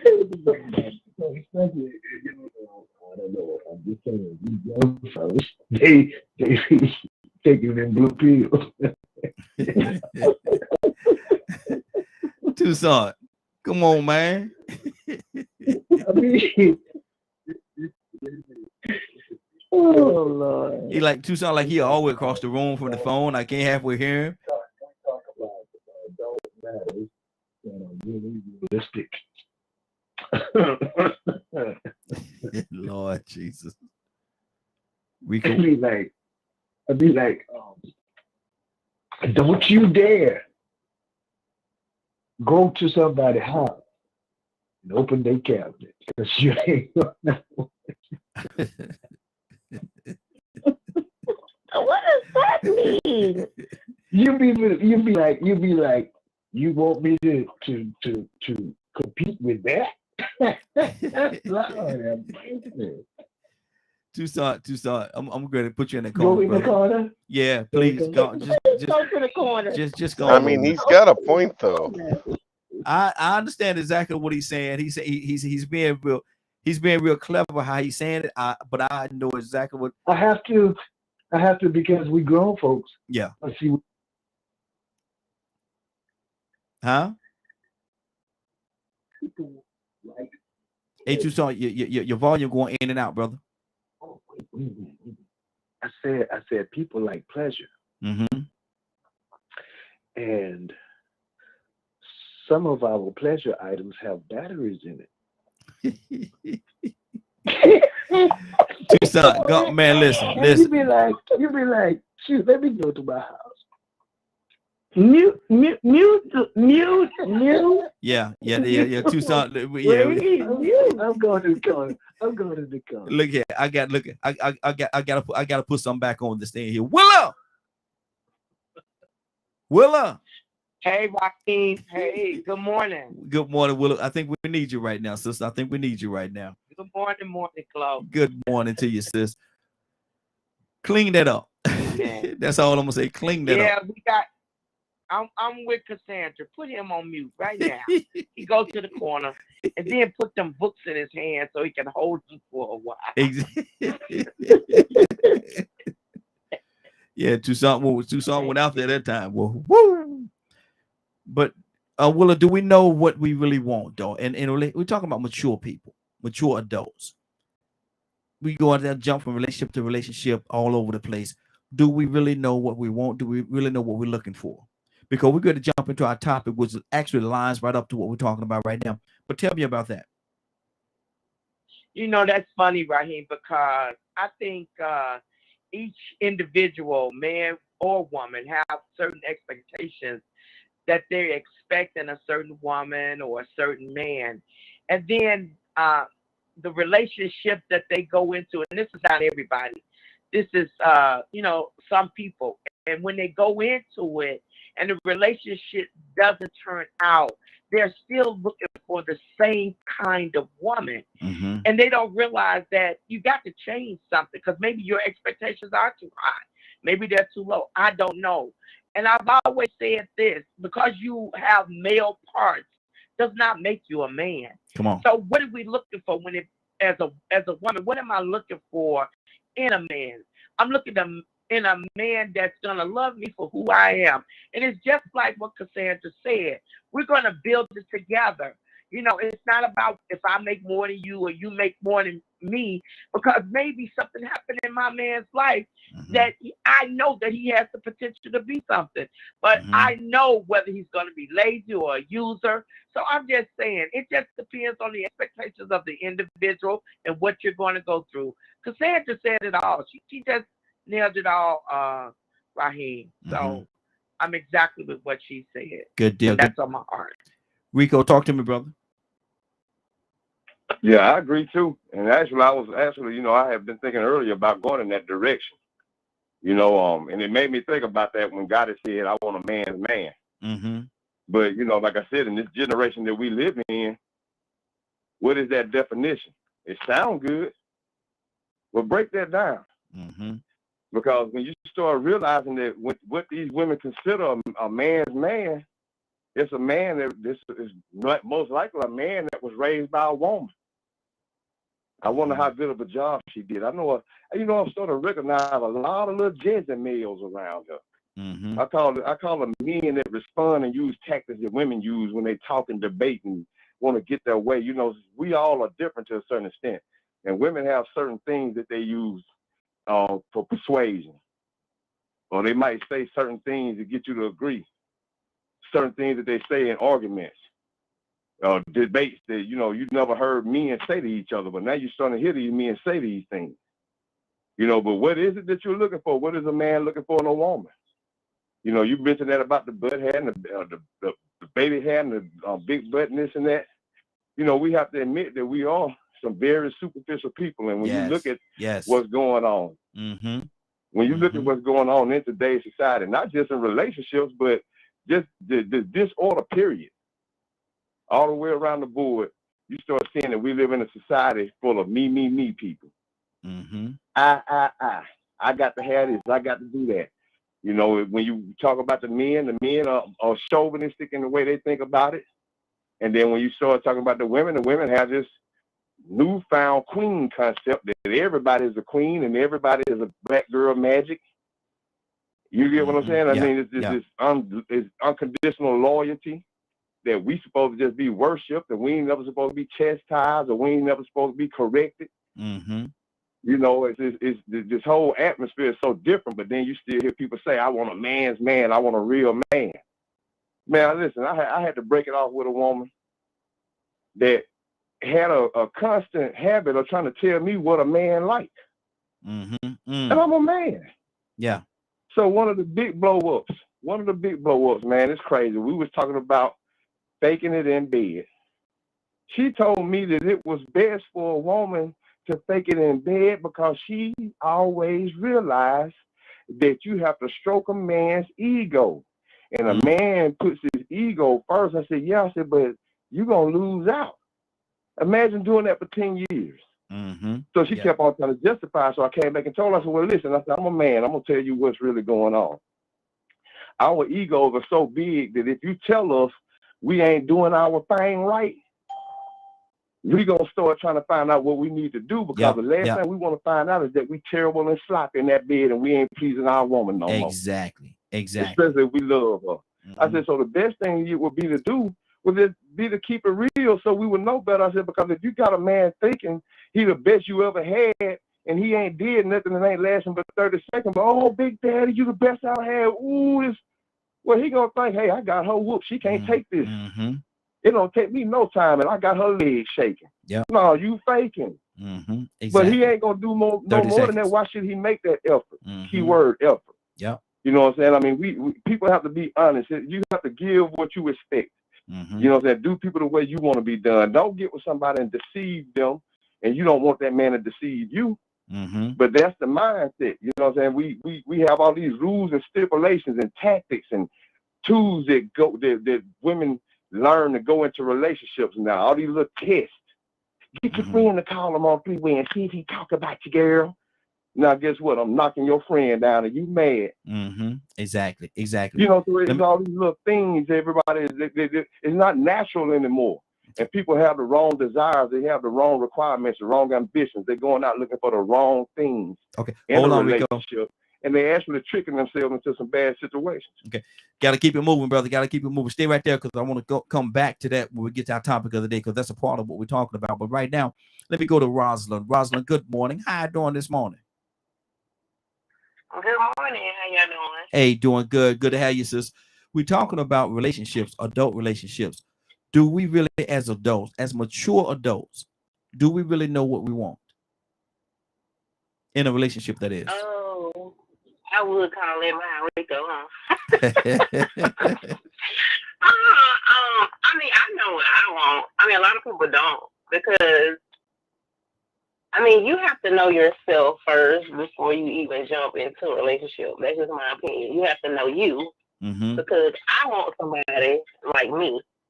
I want to find somebody that's like me because I know how I am. Like, I'm a giver. I'm very loyal. They're compassionate, you know, all of that good stuff. So I want somebody like me. I mean, they don't have to be, they're not going to be perfect. Nobody is perfect. But I mean, have some type of standards, you know, meet me halfway, et cetera, et cetera. And just to keep it clean, you know, as far as the sexual part, women know how they want to be pleased. And having all that, you know, other stuff is really, if you're about 40 years old, if you haven't had your back blowed out by now, it's basically over with. So just work with what you got. Work with what you got. You know, I mean, you can teach somebody how to please you. It's not hard. It's not hard at all. But if you're looking at all that faking and stuff like that, like Rico was saying, if you're faking it, it's just you're into it, in it for the wrong reason. Probably for some financial gain, or you see that the man has something that you think you can get, and by faking it, you know, you can just fake it and fake it and fake it until you can't fake it no more, until you use them up. But women, we know what we want. We know what we like. we can teach men how to please us. That's not hard. At least I can. Wow. And Rosalind, I'm gonna say this to you, and I'm not gonna call no name, but you scaring folks off the broadcast. I just stop you from talking after a few minutes. You scaring folks off. Look here, Rico. We're not gonna call no name, but you know who I'm talking about, don't you, Rico? Man, that dude is don't call no name. action. Don't you call no name. Mission and action. I'm sorry. Tucson, you had something to say, brother. Yeah, man. Y'all don't cut me off, please. I don't know, Because I was Tucson. trying to make a point. I was just ugly with it. But this reality, it is what it is. Because we live in a society that, quote, you can make it work. Okay? And there are people that they alone, but they say that, see how careful I'm trying to say what I'm saying.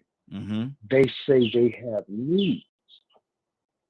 So they go to the store to fulfill their needs. And buy some assistance. And they do, yes. And then they go and they do that for years. Now, here you come along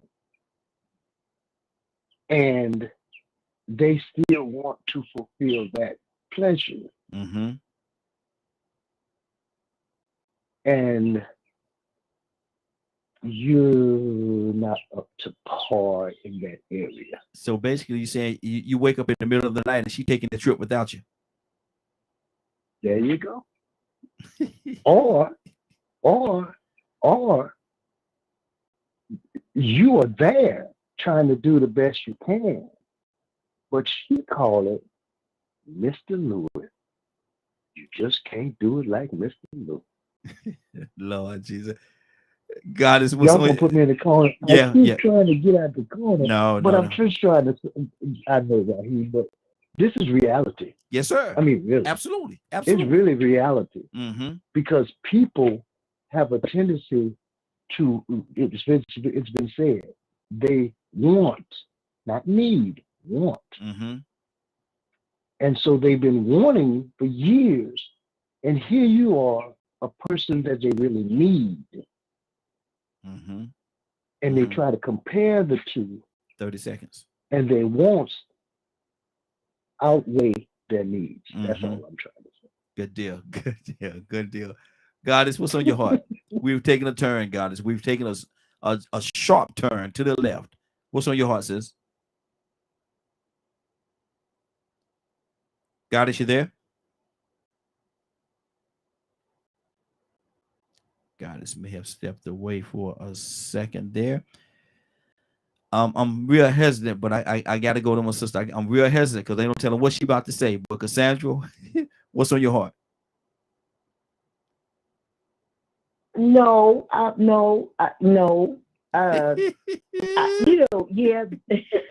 Y'all making me stutter. No,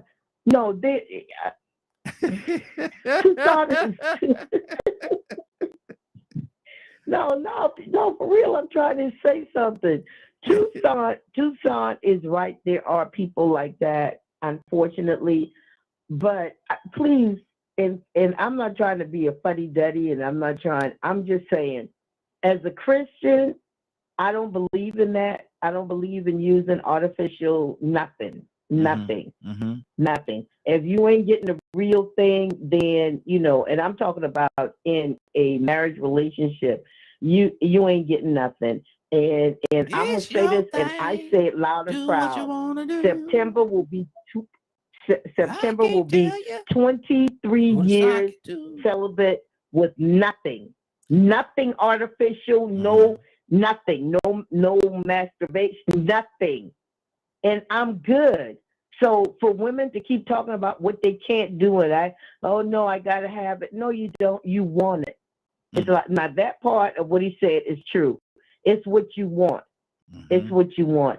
So I'll leave that there. I believe in celibacy. If you say you're a Christian, that's what you should be doing. I don't care. And that's just my opinion. 23 years. Wow. Nothing. Wow. That's powerful though. That's powerful, sis. And I just go ahead and tell you myself. I don't know. That's powerful. I don't know if I could do that, but that's powerful. Yes, you could. You're a Christian. Yes, you can. You can do all things through Christ that strengthens you. Yes, you can. Okay. Your body is under subjection to you. Your body is under subjection to you, just like your spirit should be. So yes, you could. Everybody on this line that's not married, the singles that want to do that, yes, you can. I'm sorry. Okay. Yes, you can. So it's hard though. It's hard. And that's part of the problem right there. It's hard. That's part of the problem. It's hard. You can. Wow, Raheem. In the corner right here. Raheem, get in the corner. Yeah, I do the hosting for the next 5 minutes, man. He done threw himself in his own corner. Tell me that ain't out of order. You done threw yourself in your own corner. Hey, Kurt, what's on your heart, man? I'm going over here in this corner, man. I'll be back in a minute. What's on your heart, Kurt? What's on my heart? That's the what? What we talk? Huh? I can't compete with that stuff. I'm here.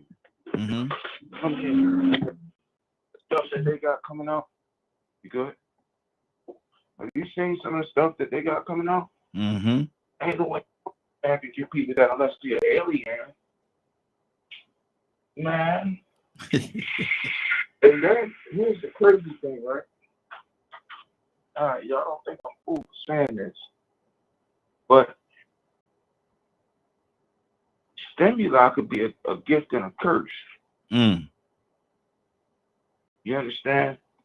Because you can overstimulate as a female, and even with a male. If you indulge in anything too much, mama, let me just say, you do anything too much of anything is bad for you. Yes. If you overstimulate yourself and then you run out of batteries, and all of a sudden now you have to drift across that aisle, you ain't going to be satisfied anyway. That man's going to never meet your satisfaction. He's never going to satisfy you. You have overstimulated yourself. Now, the flip side of that is you overstimulate yourself. And that, I mean, come on, we want to talk like we tough willies. The average dude our age don't have no hour and a half in him. Come on, Kurt. Come on, Kurt. 30 seconds, Kurt. 30 seconds. Tell the truth and shame the devil. Tell the truth and shame the devil. Toussaint said 30 seconds. Toussaint said 30 seconds. Lord Jesus. The average dude do not have no hour and a half, 2 hours, 3 hours in it. If he give you 2 hours, 3 hours, guess what? He gonna remember that for the rest of his life. You probably gonna get a ring before y'all even get out the bed. To the bathroom, come back in a ring with flowers and all kind of breakfast and everything. Right there on the side, he ain't even left there more. Wow. That's a terrible moment, man. Like if they put a man that's on here, right? Y'all say what y'all want to say about me, but I'm gonna keep it real.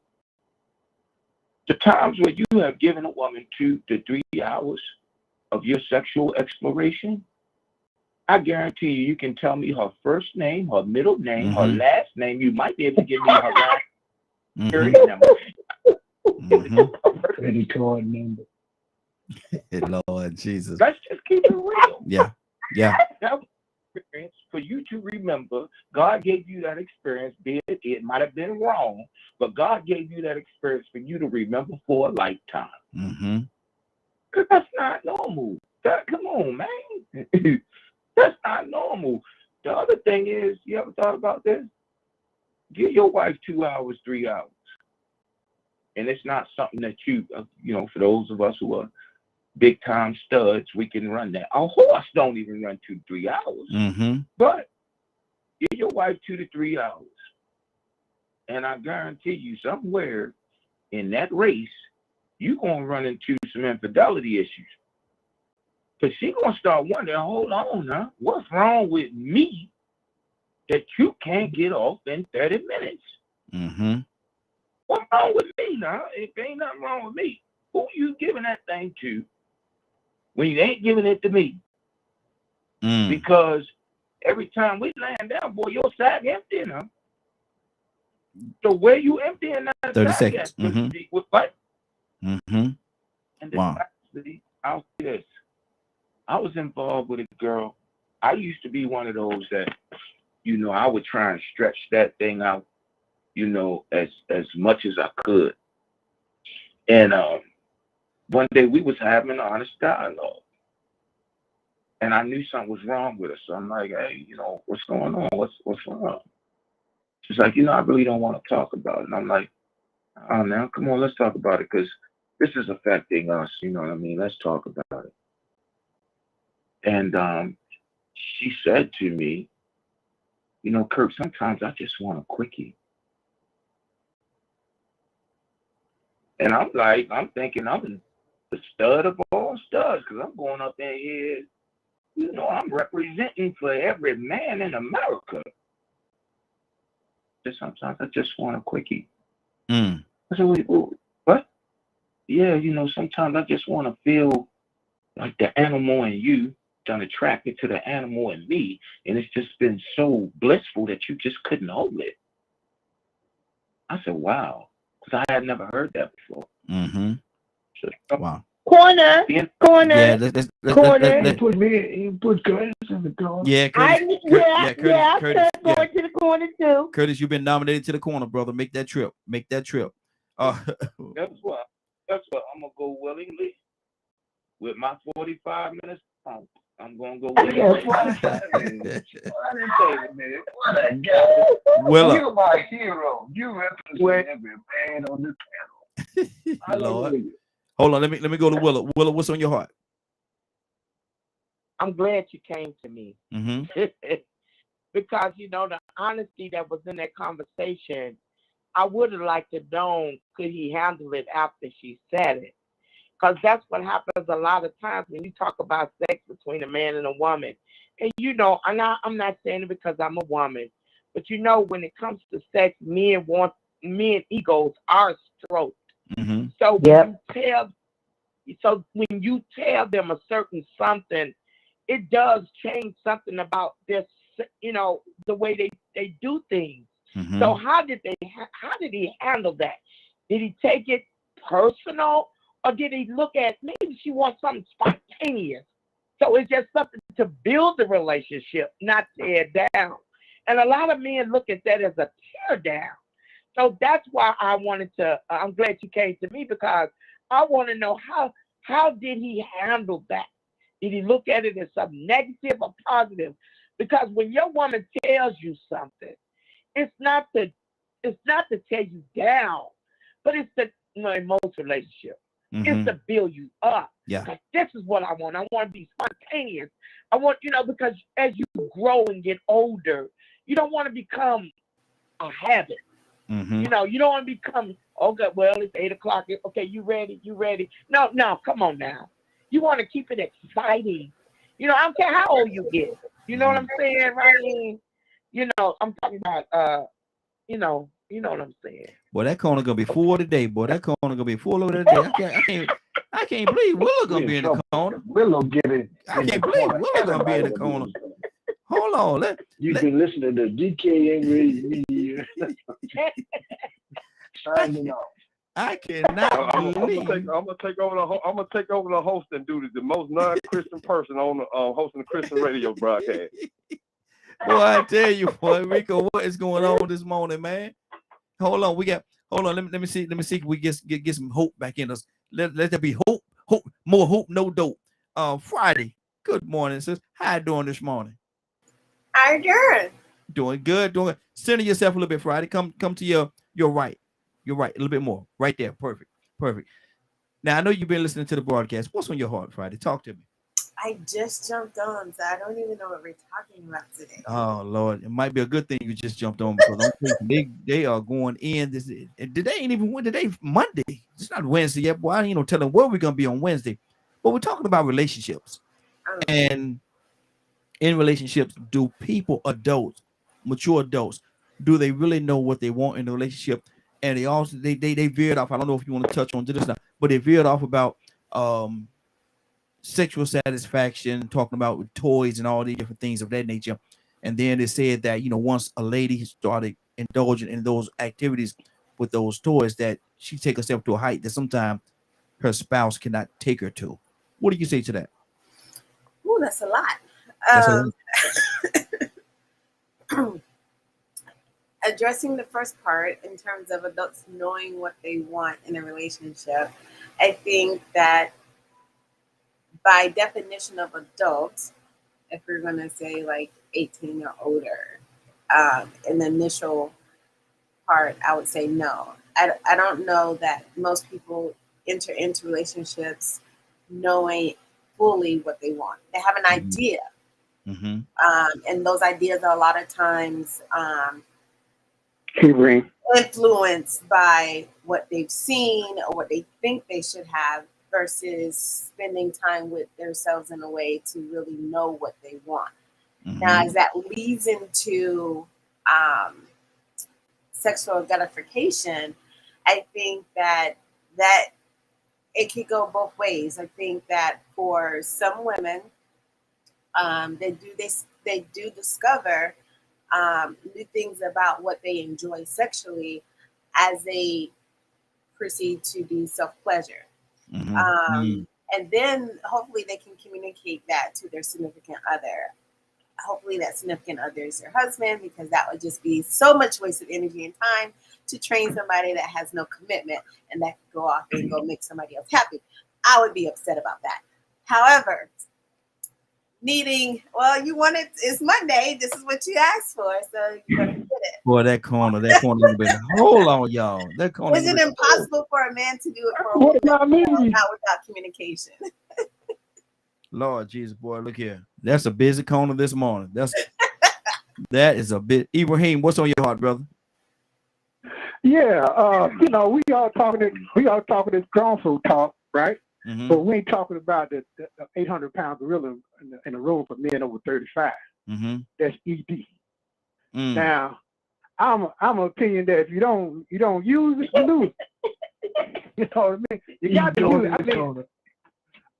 I can't think of no religion to say celibacy. I can't think of one religion.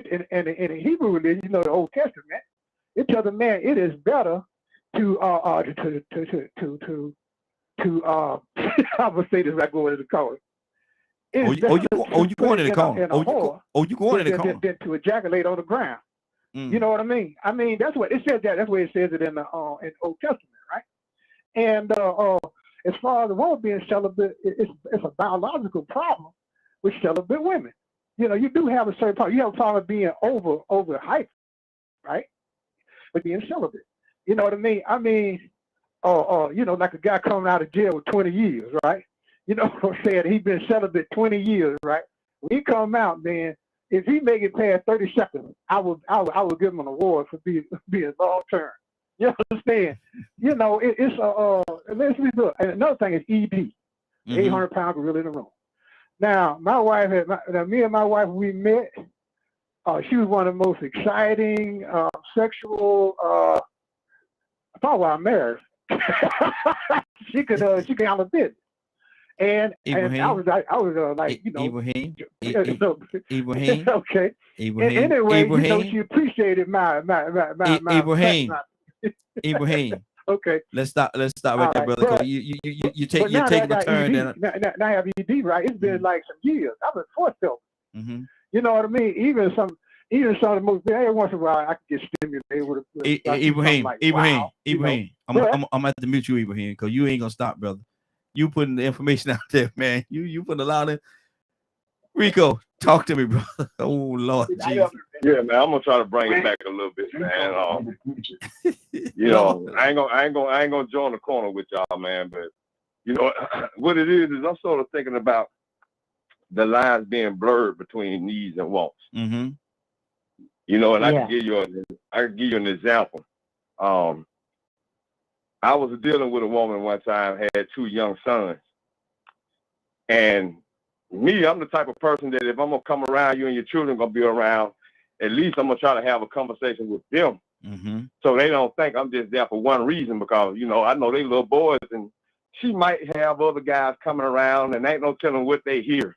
I don't know what this environment is like, but just in case, I don't want to be a part of that disrespect. So I try to have a conversation with the little boys, man. And the oldest boy had an attitude. So she was cooking, and she offered me some. Well, the oldest son, he wanted something to eat. Yeah, you know, just got out of school or whatever. He wanted something to eat. She said, "You don't have to wait till the food finished. It's almost done." So then this thing, I know she offered me a plate. I'm like, "No, wait a minute. Go ahead and feed them. They hungry." I said, "You got another batch? I'll eat on the next batch." She said, "No, she's put me first, trying to impress me." You know how people do when they meet somebody. Yeah. But then at the same time, we were active too. So later on, that action started. And she was very loud, very animated. And I heard one of her sons get up and go to the restroom. I was like, just what I thought. He tired of hearing that. And I might not be the only one. Come to find out, I wasn't the only one. So I noticed where the attitude came from. So I came back and I told her later on, I said, "Look," I said, "being that we like to get loose like this, that's a little too loud for them children to be in that next bedroom like that, man. I'm going to just come over here when your son's going to their father's house." I could tell by the attitude that the oldest one got that, you know, he ain't cool with hearing his mama going down through that like that. Oh, he got to understand, I pay the bills and I got needs. What? Them ain't your needs, them your wants, and you putting your wants before your respect of your children that's hearing you in this bed, hitting the wall. And then come to find out I wasn't the only one, so it ain't just my name he hearing, there's a couple more names he hearing taking you down through there. I got needs, he got to understand. I left her alone. Listen, man, I cut women off quick. I might be different than everybody else, you know. And the celibacy thing that Ibrahim was talking about, I think it gets to a point where when you start realizing that you make some of your biggest mistakes behind your private part, like me, most of my biggest mistakes, most of my most life-threatening moments, most of my biggest beefs has been behind women I done dealt with. And men being envious. I'm tired of hearing Rico Lane. Oh, I can't stand it. So, I mean, it's like, you know, along with the fact that I made bad decisions, and I won't say I hung my hat on conquering women. That's good. I built up a reputation, got myself in trouble, dealt with women that I shouldn't have dealt with, put myself in a lot of situations. Had I not been thinking with the wrong head, I wouldn't have been there. You know what I'm saying? But the thing is, if we get confused with this needs thing and what we want. That situation that went on with that woman and her son, that showed me that she had her priorities blurred. She had the desire blurred, but you know that sex thing, man, it can actually be like crack to us. It can be a drug to us. Absolutely. Hold on, Rico. It might sound strange to some people, but to some it's necessary. Good deal. Stay right there, Rico. And they're going to continue to be addicted. Yeah, stay right there, brother. We got to keep this thing moving. As a matter of fact, I'm gonna jump on. I'm gonna transition now over to our topic, which pretty much really lines up to what we always have been talking about.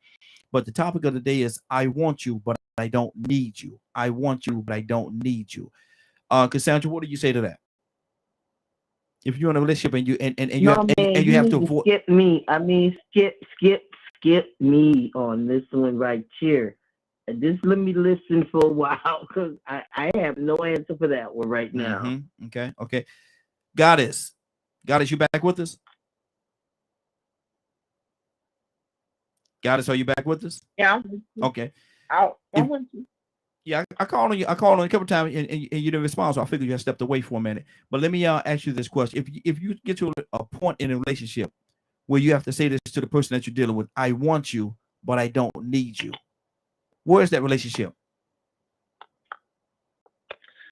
That relationship, to me, if I have to say that to somebody, then that person has taken me for granted, in my personal point of view, or taking not just me, but taking everything I've done for granted, or me as well. So I think if I have to go back if I have to go into a relationship and say that, then I probably don't need to be in that relationship, because I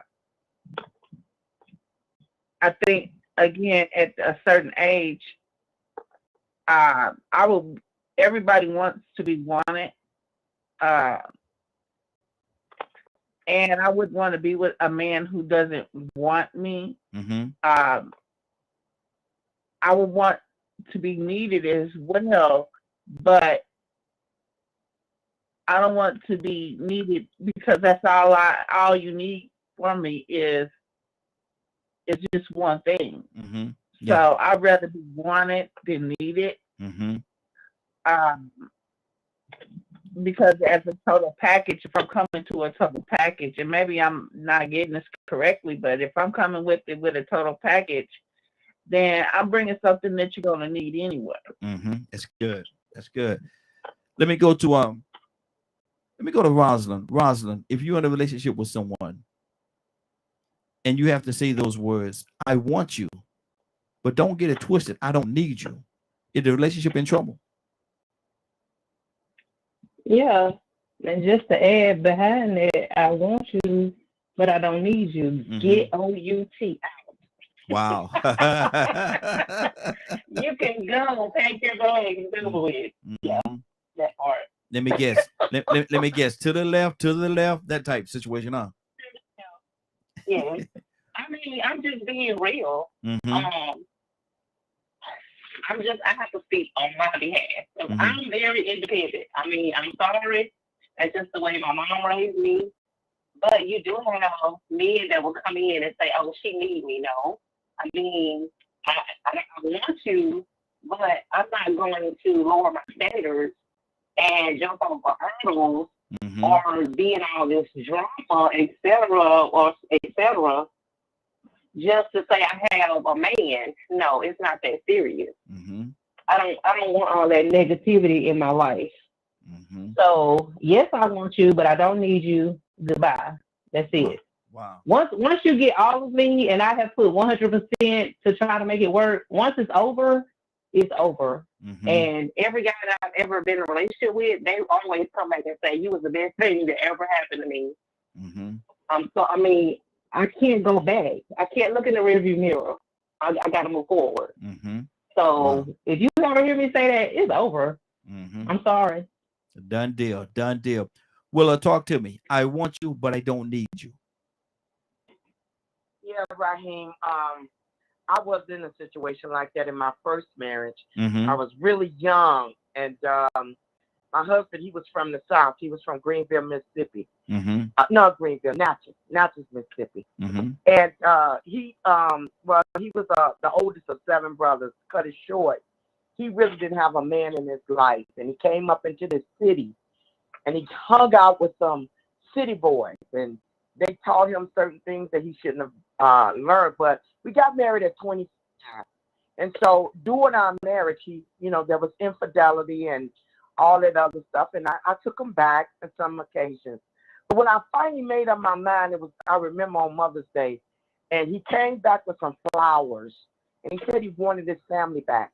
And I asked him, I said, well, are you going to give up the other women's and, the other stuff you're doing, what's going on? He said, no. He said, no. I said, oh, okay.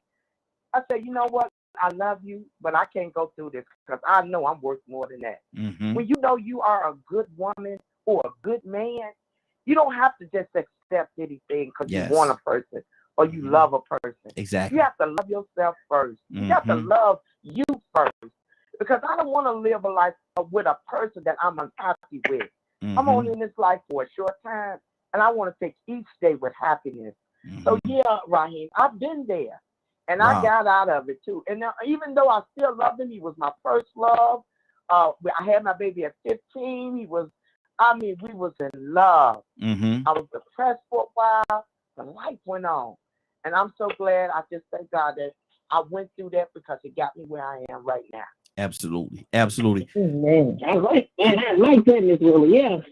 Cassandra, you ready?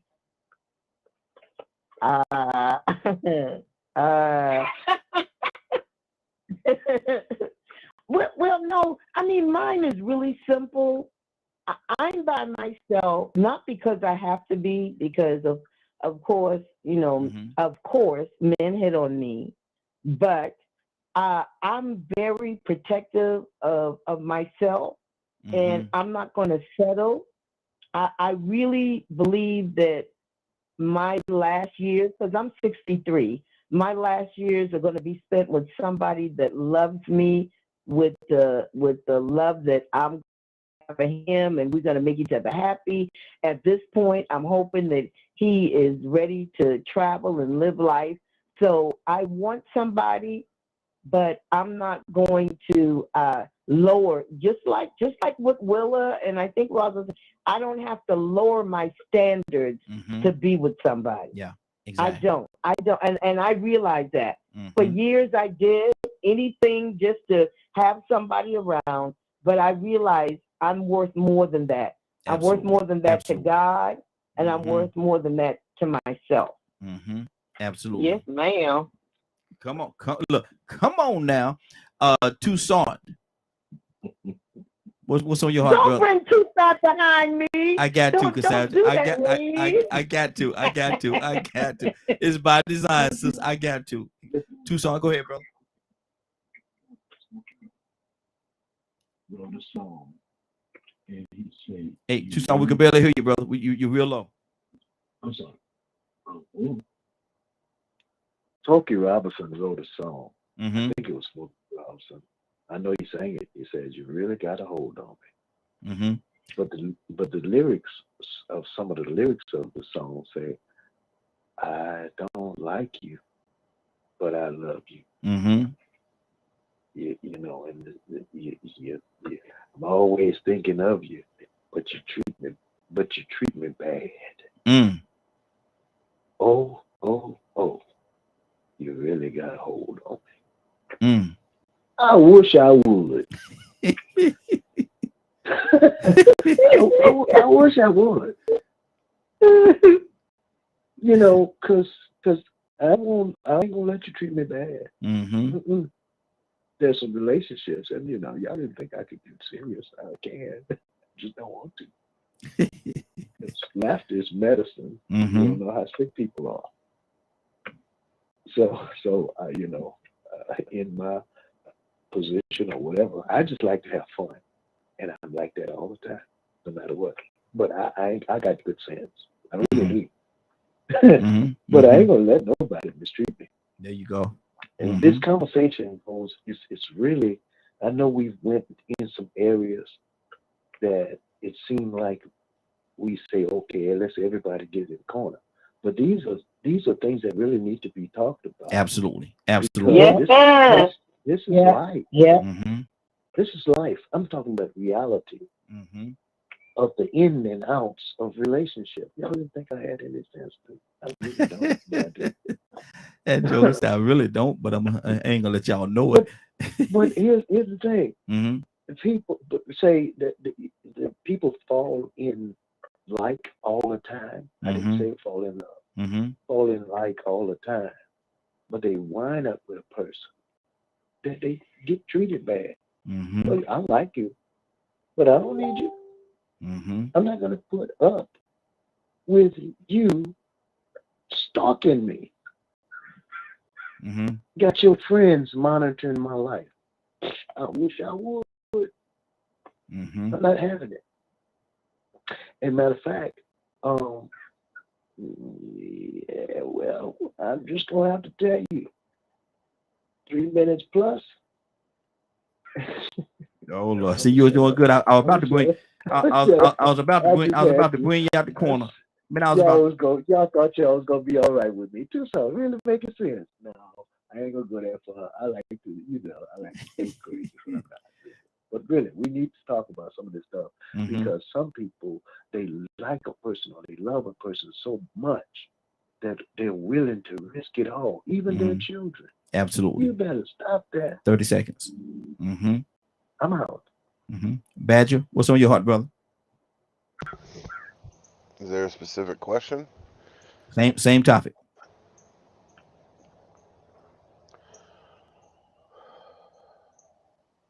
Man, wants. I think it's all right to have wants because all human beings have them. Depends on how far you go for it, in my opinion. You know, love is a need, and when you let want interfere with it, it can end up getting you in a lot of situations that isn't healthy. And I think that I feel like in society as a whole, you know, bigger vehicles, bigger house, and all these extras. That a lot of times, I mean, how many things are in a person's house that just collects dust because they wanted it? It does nothing. It's just a want. For a temporary buy because it was on sale or something like that because of a want. And it's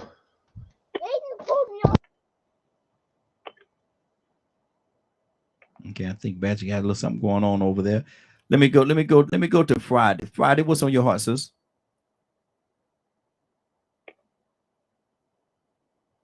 Can't hear you. Let me try that again. There you go. Now the question is, I want you, but I don't need you. If that has to be verbalized in a relationship. Introduction to every relationship. Not that we don't need each other, but I don't need the added attitude. I don't need the added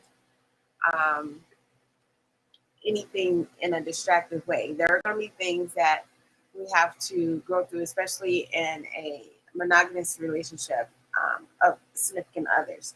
There will be challenges as we get to learn each other, but never feel as though that my whole existence is dependent on you in a way that I need you to survive or I need you to live, because then that would be a grave mistake, not only on your part, but on mine, to even feel as though I allow myself to think that I need to be so dependent on another individual to not be able to know how to stand on my own. And being able to stand on my own doesn't qualify or quantify the perspective of that two working together can't make things better, because we do.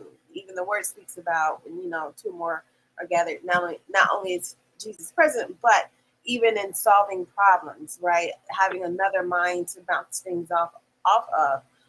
So in those perspectives, yeah, there is a need for you. But if you're not gonna give me or come to the table in a situation where we can work together, then you yourself, I don't need. I'll find it somewhere else with somebody else. So as a counterpart, I need that space filled, but maybe not by you. Wow. Maybe not by you. Wow. That's a gut punch right there. Rico, what's on your heart, brother? Yeah, man, it sort of goes back to what, I was saying earlier, man. I mean, I might need you, but I ain't got the cells. I don't have to put up with anything that's going to have you or have me dealing with low self-esteem, putting my health at risk, my safety at risk, my mental stability, my mental health, my peace. I might need you, but you ain't going to be sitting up there talking to all these other people. I might need you, but you ain't gonna disrespect me in public every time we get out here, man. And you start acting this way or dressing this way every time we go somewhere. You got to show some skin. What you advertising? Yeah. I ain't got to put up this. It's a thing called standards. You know what I'm saying? And when people decide to set their standards and stick to them, when they decide that they have values that they just refuse to let somebody else come in and lower, then, you know, we start realizing that we might need somebody, but we don't have to stay with them. So, you know, what it really boils down to, even with the last topic, it boils down to sacrifice. Yeah. Sometimes you with somebody that don't want to make a sacrifice. You know, I heard Ibrahim say that earlier about the 50-50, and I agree with that. But for some reason, nowadays, this time, you know, people like to sound more visionary, I guess, and they'll come back and start saying 100 or 100. And that all sounds good, but really and truly, when you got this one thing called a relationship and you got two sides of that relationship, and you require both of these two sides to put their 100% into it, but only one is putting in 100%. That means that, but some only 50% of the team is trying. So that's the reason why they say it has to be 50-50. The effort has to be reciprocal and equal. It has to be the same goal, the same mindset. And when you set these standards and you stick to them because you have a goal or a vision for a successful relationship or whatever it is, then you know you stick to it. See, but in this day and time, you have so many people that are deceived. You got pigs with lipstick, people that make a first impression until they get you. I mean, there's so many different issues where you start meeting people, you get with them, and then you find out, you know what, man, I picked these jokers for the wrong reason. Yep, exactly. 30 seconds for go. And even though we were talking on the same page, we was on the same, had the same thing in mind at first. Now I see they were just telling me what I needed to hear. And now they think that since I'm with them, that I must need them, because if I didn't need them, I wouldn't be with them. Well, I'm going to show them different. I don't need you. Exactly. Like I said, that's why I'm celibate now. I don't even need the attention from other women. Don't get me wrong. Like we said earlier, it gets hard. It gets hard, man, but hey, it's a lot easier to observe and find out what has caused your downfall in the past and then not repeating those same actions. Exactly. Badger, you didn't finish your thought, brother. What's on your heart? You know, kind of to pick up from where Rico's saying, is that's kind of where I was heading too. You know, being in an abusive relationship of any kind and choosing to stay in it, I view as a want. Because nobody needs to be in that kind of toxic atmosphere. And it, to me, that's what society, man. I don't know when it exactly happened, and I also know it's probably been around for a long time. I have no doubt. But just what happened to just being happy with having your needs covered? What happened to having to search for all of these extra things that aren't nowhere close to being as important as a loving family? Being with the right group of people.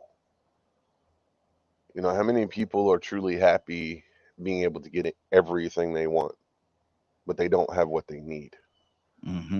Absolutely. So it's just boils down to, as a human being, as an individual, are you truly able to separate the difference between want and need? Oh no, Rosalind, is that possible? Is it possible to separate wants from needs? Yes. Of course. I do it every day. Yes, it's possible. I mean, I could jump the subject, but like, I just want to like take it back off of Rico. Even with the celibacy stuff, like, with women, I don't know if that is for men, but for me, I mean, just my opinion. I mean, just me. I'm speaking about myself.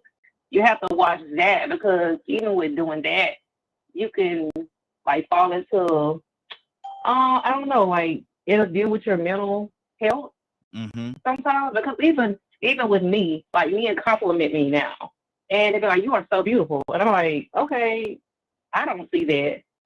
But obviously they do. But I haven't been like involved in a relationship for so long till I kind of lose track of, I guess, my appearance or something. I don't know. But you have to deal with celibacy on all different aspects of mental health, trying to figure yourself out, and I guess the sexual part. I mean, I do it because of for personal reasons, but it can affect your mental health as well. But you just have to know what you want, why are you doing it, and what's the goal? What is the goal in mind? Yeah. But I mean, I have guys that talk to me, but I don't see it. I guess because I haven't had a relationship or whatever. But I think somebody was saying something earlier about even with the toys or whatever. You know that. It's nothing like being touched by a man. I'm just gonna put that out there. It's nothing. Toys are okay, but they cannot take the place of being touched and pleased by a man. That's only temporary. And if a woman says that a toy can replace a man, they crazy. And I'm probably the youngest one on here, maybe, but I wouldn't dare say a toy can take the place of a man. The touch, the smell, the looks of a man. That will never happen. Not over here. Say so, sister. Say so. Say so. Wow. Hold on, y'all. Let me do this. The good bishop is among us. Bishop, good morning, sir. How you doing this morning? Man, you so I'm doing great, bro. I know you've been listening, brother. What's on your heart? I want you, but I don't need you. Huh? You want what? The topic is if you're in a relationship and you get to the point where you have to say this to your significant other, I want you, but I don't get it twisted. I don't need you. Where's that relationship at that point? Well, the relationship is at a point of really establishing boundaries. To me, the statement is that, I don't want to be without you, but don't you dare think my life would not move forward without you. But hey, let's work some things out and try to rectify whatever problems that there may be, or we can understand where we need to address issues that could possibly be a problem. I was listening to the young lady, and I think I listened to both of them. Puerto Rico, and she said a mouthful, and I was just listening to them because now people have this. They say it because they don't want to be in a relationship. Then those who are in a relationship say it so they can make sure the guy or the partner knows and understand. Hey, I don't care my life, but don't you dare think I can't live without you. Don't you dare think don't get it twisted. It's not that I don't want you. It's just like men. Don't you get it twisted. That's my take on it. If I'm in the ballpark, then at least I did hear they hit it to the first base. Exactly. Yes, sir. God, is you with us? Yes, sir. Talk to me. Girl said it. Like nothing can take the place of a man. So I don't know where he got that mentality, that thought process from, but I think I said everything I needed to say. And my ladies been handling it. The ladies have been handling it. So y'all doing this. I don't know what y'all did over the weekend, but y'all came in here ready this morning. Friday, talk to me, sis. I mean, it's just like that. It goes into where we were talking about before, coming into your own and knowing what you want out of life and then out of a relationship. Because then knowing that you're able to place those boundaries and feel confident in reinforcing those boundaries and not feeling that you have to be a people pleaser, or even in the terms of being submissive in a relationship, giving up those boundaries. You can be submissive and compromise in a fair way and also retain your boundaries. Because if that other person, that significant other, really truly cares about you, really love you, they would not want to. Right. Let me jump in for a second. Yeah. You said that you could be submissive. What does it mean to you? That verse that when it says a woman should submit to her man. What does that mean to you? Well, to me, that means being willing to go to battle with them, not at them.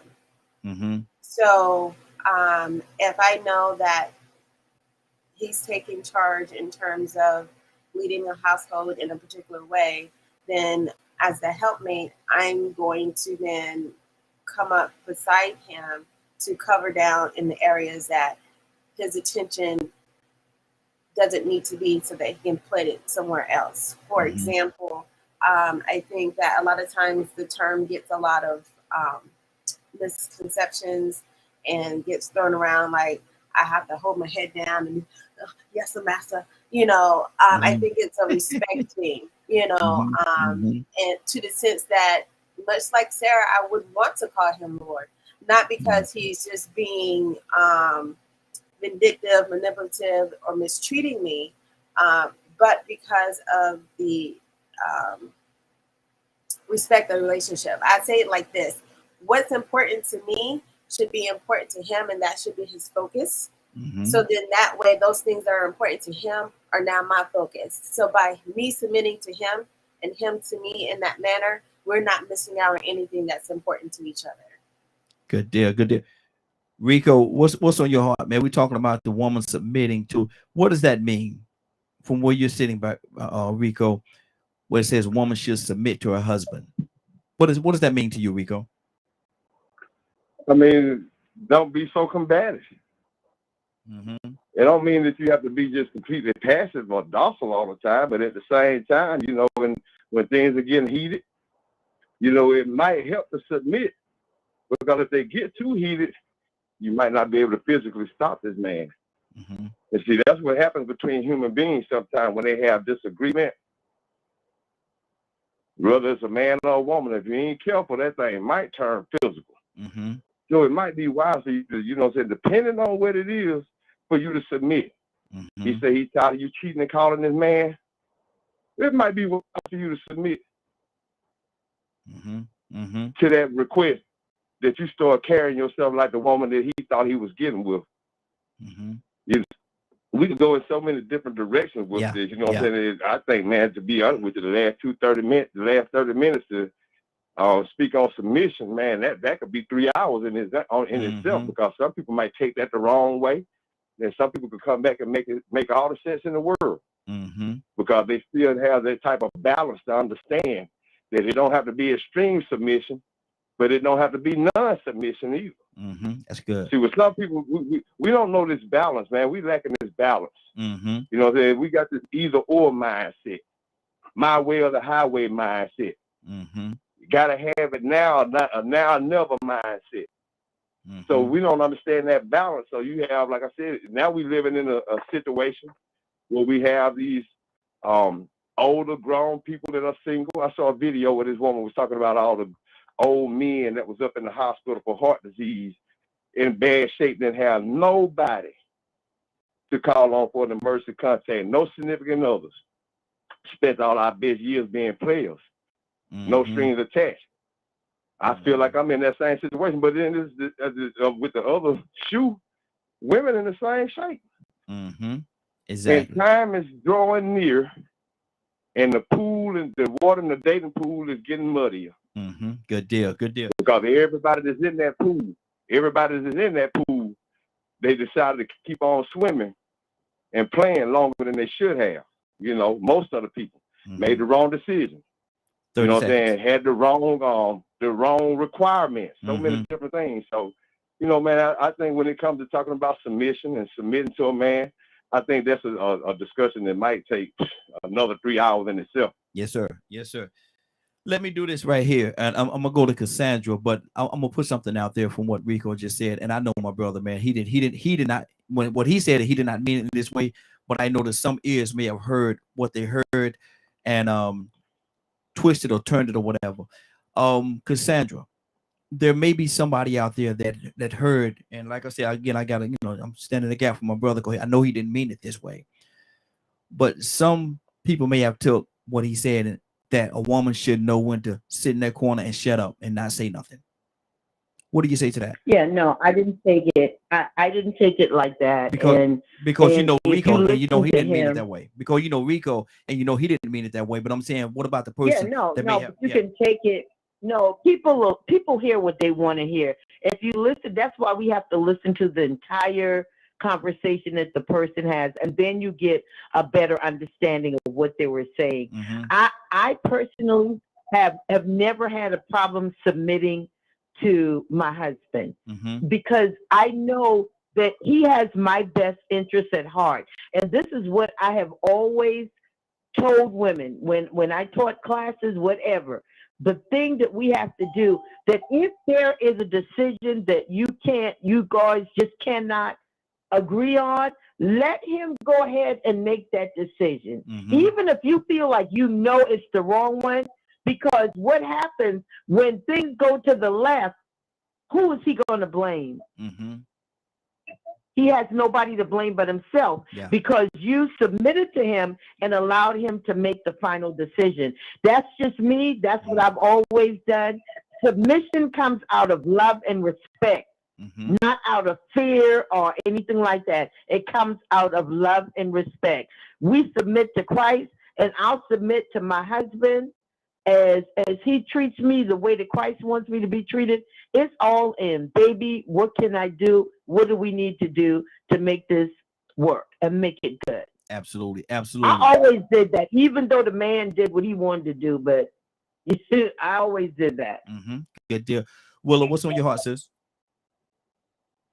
Yeah, I agree with what Cassandra's saying, the submission part, and I understood what Rico was saying. Mm-hmm. When Absolutely. you're in a relationship, you got, and I'm not saying relation, I'm gonna say a marriage. Mm-hmm. When you are in a marriage, you got to look at what's best for the marriage, because you know the man that you married has our best interest at heart. Mm-hmm. And I can even say sometimes, like I'm gonna give an example. Like one time we were out eating, and it's this prestigious bishop that was down at Ron in Japan with us. And my husband, he's a minister. And so what he did was, and if you go to Ron in Japan, you paying $200-300. Mm-hmm. So what my husband did was, he said, I wanna pay for his meal. He wanted to pay for that bishop's meal. Mm-hmm. Now in my mindset, I'm saying to myself, that meal gonna cost me $200-300. You had man, we looking at a $600 meal. Mm-hmm. You know? Mm-hmm. But see, I could have been combative, but I didn't, because I knew my husband was doing something within himself, can I say, at that time. You understand Mm-hmm. what Yes. I'm saying? Mm-hmm. And that, okay, $600, we'll get that back, no big deal. But I did that for him, trust me. Mm-hmm. And I shut my mouth for him, trust me. Mm-hmm. But there are some things you have to look at in your marriage and say, you know what? It ain't even worth the conversation. Yeah. Let's get over it. Let's get by. Let's get past it. Mm-hmm. And that's what I understood when Rico was saying that. Sometimes we just need to be quiet. Yeah. Because what's more important, is it your relationship, or is it whatever you're going through at that time? Good deal. That's on my heart. That's good. That's good. Badger, talk to me, brother. Man, that submission. That was the question. Yes. Should a wife be submissive? Pretty much, yeah. Pretty much. Mm-hmm. No. Mm-hmm. I think a woman has a right to share her emotions and things like that, and not have to be on a constant edge or feeling they have to worry about their man's fragile ego or pride. Mm-hmm. To me, that says more about a man than anything, in my opinion, is how fragile is their ego and pride. Okay. Because if I do something wrong, I want my wife to call me out, tell me so I can better myself. Mm-hmm. Just because I say something, I don't want you to cower down and obey me. That's slave mentality. Okay. That Good. don't that Mm-hmm. Good deal. Oh. Go ahead, brother. Finish your thought. Okay. Mm-hmm. You said what's on my heart, so I'm working on learning how to do that without being afraid. Mm-hmm. That's good. So, because, and that's speaking a lot from like what I've grown up seeing, being surrounded by all the time. Mm-hmm. And if a man expects a woman to be submissive, then the man needs to be submissive to the woman too. This whole concept that men have to run everything, I think, is a joke. If it's supposed to be a true 50-50 relationship, you can't put just one person in charge. Okay. Let's go to Bishop. Bishop, what do you say to that? Bishop? Well, can you hear me? Yes, sir. We got you. All right. I had my phone on mute. Yeah, and I'm glad this is a great topic of a discussion. I was thinking about something that James Brown said, a song he made up. It's a man's world, but it wouldn't be nothing without a woman or girl. Mm-hmm. And in a relationship, there is submissiveness on both parts. The head of the woman is the man. God established that. I did. God ain't gonna change it because the time changed. Mm-hmm. But then there is a certain way things that need to be carried out. Because if Pilate had not listened to his wife, who gave him some advice, said, "Man, don't you have nothing to do with this innocent man's blood?" That's why Pilate washed his hands, because he listened to his wife. And someone said, when he was being submissive to a woman, no, he was taking heed to good advice, because that's where it is on both orders. Mm-hmm. We should be giving good advice to each partner. The husband give it to the wife give it to the husband. That's how it should be. Mm-hmm. Wife should just not only be seen, but she also should be heard, because she has great ideas and she sees things sometimes that the man don't see. Mm-hmm. So in the backwards years, when they turn around, women should be seen and not heard. I never agreed with that. Barefoot and pregnant, I don't agree with that. But I believe there is an archy, and then we have to adhere to the archy. But at the same time, a woman has great insight, and a man should be willing to listen to her, just like he expects her to listen to him. Mm-hmm. Wow. So that's all I got to say about that, Raheem. Yes, sir. Good deal. Good deal. Captain, good morning, sir. How you doing this morning? Hey, good morning to everyone. Fine, thank you for asking. Yes, sir. Asking a question, and I want to hear your heart on this theme. And I'm gonna pick at you later because you are late for today, but you're early for tomorrow. I'll pick at you later about that. but Captain, what does it mean to you when it says that a woman should submit to her husband?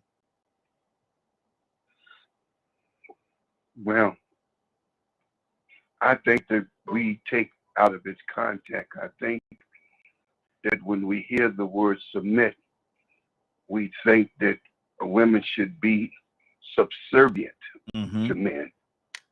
The Bible talks about men's role and women's role.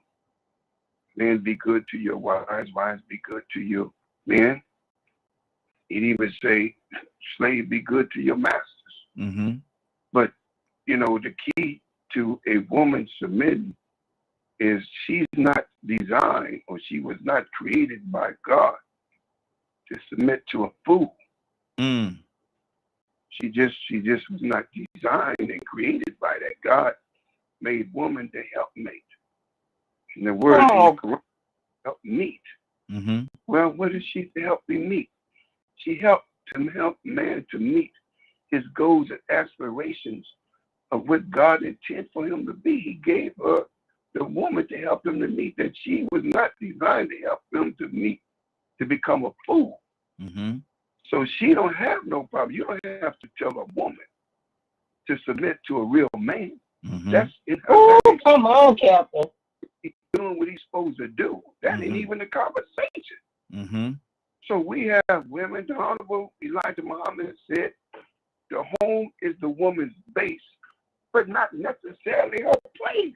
Mm-hmm.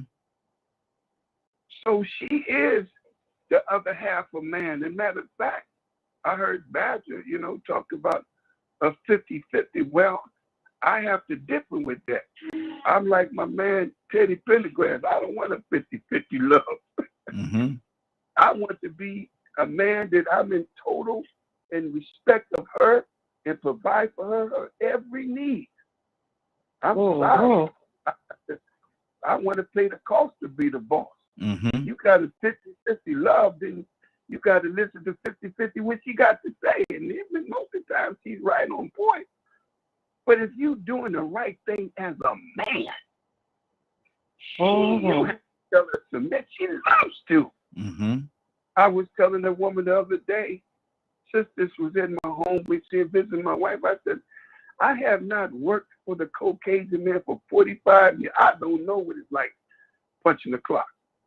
I said, but my wife, she don't have to punch the clock either because I provide for her. She don't even go to the doggone mailbox to get the mail because her name ain't on none of the bills. Mm-hmm. I make sure I be a man because when the push comes to a shove, I'm responsible. That's what I've been taught. So no, she ain't supposed to. She submit if he's a man. Mm-hmm. Then that ain't even a question. But if he ain't a man, she ain't gonna submit to no fool. Absolutely. But the woman gonna submit to a daggone fool. Absolutely. No, I think she don't mind if he's with a real man. Mm-hmm. That's a good instruction, and we should honor that. Don't take advantage of a woman who give herself to us. If we take advantage of a woman who give herself to us, then we the fool. Good deal. And Good God deal. should punish us to take advantage of a woman like that. All right, I'm sorry, preacher. I'm late. Had a whole lot to say. I'm sorry. Look. You gonna come here late and try to get all your stuff in in 10, 15 minutes. Now hold on. Now what? But I love the truth of the matter. I love what you said though. And let me go to Rosalind because Rosalind was back there cheerleading. Every time you said something, she was cheerleading. She said, whoa, yeah. Whoa, go Rosalind. What's on your heart? Look, we can pass the collection plate. We can pass the collection plate in there right there. Mm-hmm. The captain hit everything. Look, I didn't roll my little stuff down. I was gonna say the same thing. Mm-hmm. I'm not committed to a fool. I'm not committed to a boy. Mm-hmm. But I will commit to a man, a real man. Mm-hmm. And just what Rico was saying earlier about the women, like some women don't know how to close their mouth. And a lot of men, they speak about that, especially when they don't like loud women. Like, I don't like loud men. I don't like men that talk a whole lot. And it's vice versa. But you don't want to go out on a date.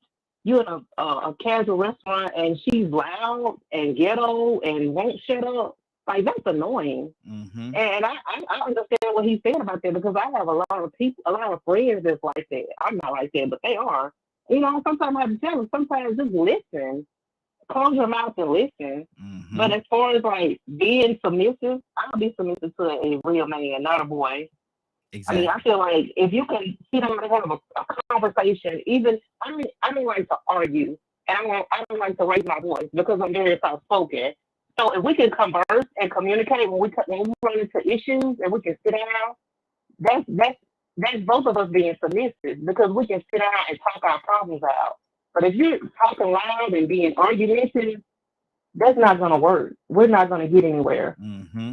So I agree with what Captain said. We can pass the collection plate on that. Good deal. I was going to type in here. I'm a little afraid to go to her right now because she got a great big old smile on her face. So I ain't no telling what she's about to say. But Friday, what's on your heart, sis? Boom, there it is. I think the key word in all of it is maturity. Not in age, but in mindset, because that's what you're going to have to deal with on either end of the spectrum. And once you identify that the individual has not met the maturity level that you need them to be, cut your losses, because as women, hopefully you're not raised to raise grown men. And as men, hopefully you're not raised to raise grown women. And there you have it. Absolutely. I know the minister said, I heard him say a couple of years ago, he said, in order to be the head, you got to have a head. And I'm talking about the head, your top head. he talking to the men and say, you want to be the head, but in order to be the head, you gotta have a head. And ain't no two ways about that. Cassandra?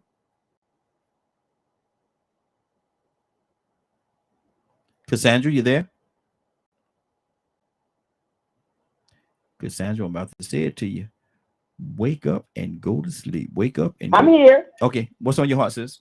Yeah.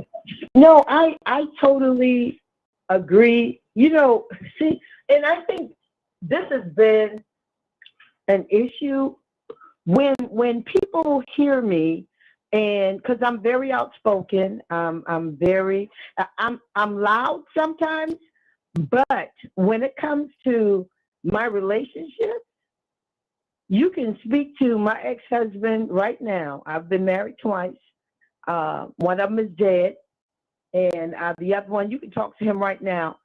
But I submitted myself to him, and he ran the house. I was doing my thing outside the house. I was an activist. I was an advocate. I mean, he would come and hear me speak, and he absolutely loved it. But when we got home, he was the head of his household. That is the way that, for me, it worked. You know, even though, like I said, the cheating came, but he was the head of his household. I believe in that. And I tell women that allow your husbands, please, to be the head of their households, and you'll find that your households will be much better off. I don't have a problem with submission, but people think that because I'm bold and I'm very outspoken, that's the way I am in my relationship. I keep saying I'm an introverted extrovert. That's it. Good deal. Well, we are about to get out of here. Anybody got anything they want to say before we get out of here? I think we're gonna revisit a piece or part of this on Friday. Hey, Ryan. Hey, what's going on? I'm sorry, brother. I'm sorry, family. I had to step away for a little minute because my baby wanted to go and do some offensive lineman work, so I had to go and just give him some pointers. And I heard what everybody said. I just wanted to interject. First and foremost, we misinterpret what the term submission means. And it's, in my opinion, that a woman should be submissive. She should be submissive to God's will. And when she looks at her man, she should see God's will. She should see him moving in a purpose that satisfies God. Because if he's moving in a purpose that satisfies God, then his purpose will satisfy his home. Now, I'll tie it in really quick. I'm going to tie it into this. God's will is to treat human beings as proper and as just and as righteous, and show them as much love and comfort as his will provides. He shows you things that you do not see. Think about the story of Solomon when he's sitting on the throne and the lady rolled over and killed her son by accident, right? And Solomon said, okay, well, look, just the lady snuck in the other lady's room, took her son, and then there was a beef, right? They brought the son before Solomon. Solomon said, okay, well, since we got this beef, y'all can't sell it. Here's what we're going to do. We're going to cut the baby in half. We're going to give one half to one mama. We're going to give one half to the other. One woman said, okay, I agree with that. That's not God's will. No. You understand? That's not God's will.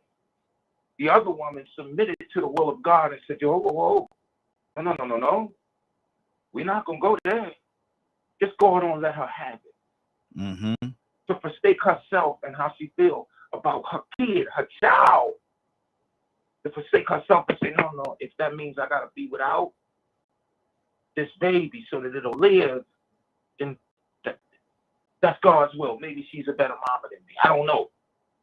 But, I kind of, I stretched real far, but every time I read that story, that's what I think about, man. That was God's will. To show the world that, you know what, this woman was a woman of moral fiber, of understanding, of appreciation for the king for which she was setting before.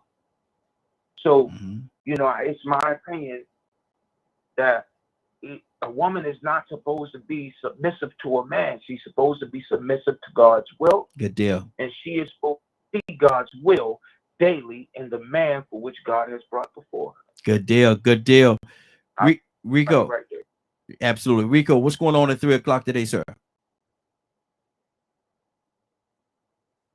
I will run on through it real quick, man, but it's something I want to bring up real fast, man. I've been wanting to bring it up for a second. Mm-hmm. A couple of weeks ago, Ibrahim caught a little tongue lashing, I guess, when he sort of criticized what Willer's idea was for that skating rink. Mm-hmm. And he was talking about the GDs and this and that. Yeah. And, all of us, we agreed that, it would be a good idea. It was a good concept. But he gave some good reasons on why he felt like it wouldn't work. And I think to a certain extent, when we talking about communication and, selling and wanting and our wants and our needs, sometimes we can have good intention and want to do the right thing, but we don't need to. And I think that's what he was saying. And I'm gonna give a prime example of why he may have been just correct on what he was saying. Now I'm looking at it.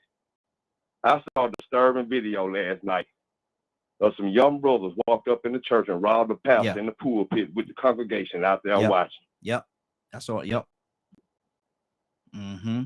Now, if they'll run up in a church and do what they did, and I mean, when I tell you, man, the deacon or whoever that was sitting over there in the back, he was acting like he didn't see what was going on. He kept his face in his book.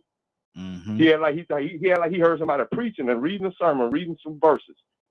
That's how much he cooperated and ignored what was going on. But man, I thought about what Ibrahim said when he said that, man, about that skating rink, and man, we might have came to him a little rough, man, because we talk about reality and what's really going on today, and that video really showed you what's going on today.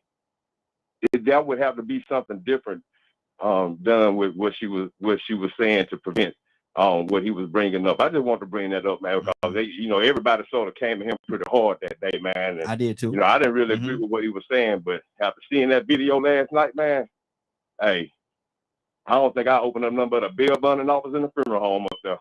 Mm-hmm. Wow.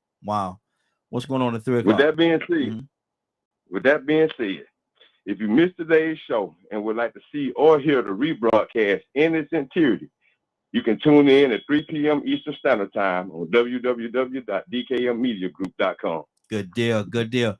Now, speaking of Willa, is Willa here?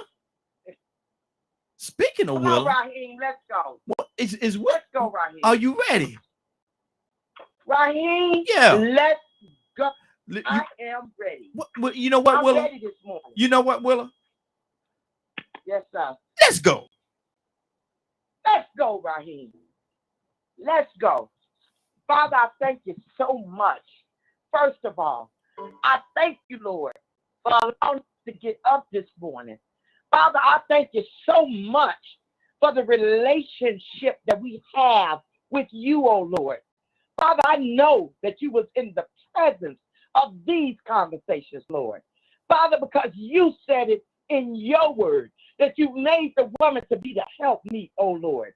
Father, you said it in your word that man should lead. And Father, I believe it in the name of Jesus that we stand on your words and your words alone. Father, I trust no man, but I trust you, oh Lord. Father, whatever we pray for, oh Lord, I believe that at the end of the day, that you've done the best for me. I thank you, Lord, for what you do in our lives. Father, I thank you, Lord, for the protection that you bestow on us each and every day, oh Lord. Father, I believe it in the name of Jesus that you've got your love surrounded around each and every last one. Keep touching each and every last one on this line. Search their hearts, soften their hearts, open up their minds to the truth. Lead them, guide them, direct them, line them up with your will, and show them your ways. Father, I thank you so much for what you do in our lives. Keep the Morning Glow safe and successful as a show that will help and change lives. Touch Raheem and his family. Father, I thank you so much. I give you the honor, the praise in Jesus' name. Amen. Amen. Amen. Thank you, Lord. Amen. Hey, that's it. That's it. Friday. That's all you can say. Amen. Amen. Good deal. Good deal. It's been a great broadcast. I want to thank everybody for joining us. More than that, I want to thank you for allowing DKM Media Group and Associates and the Morning Glow for being a part of your morning. It is now 10:13. You're about to exit the Morning Glow, but before you go, I want you to do me two favors, if you will.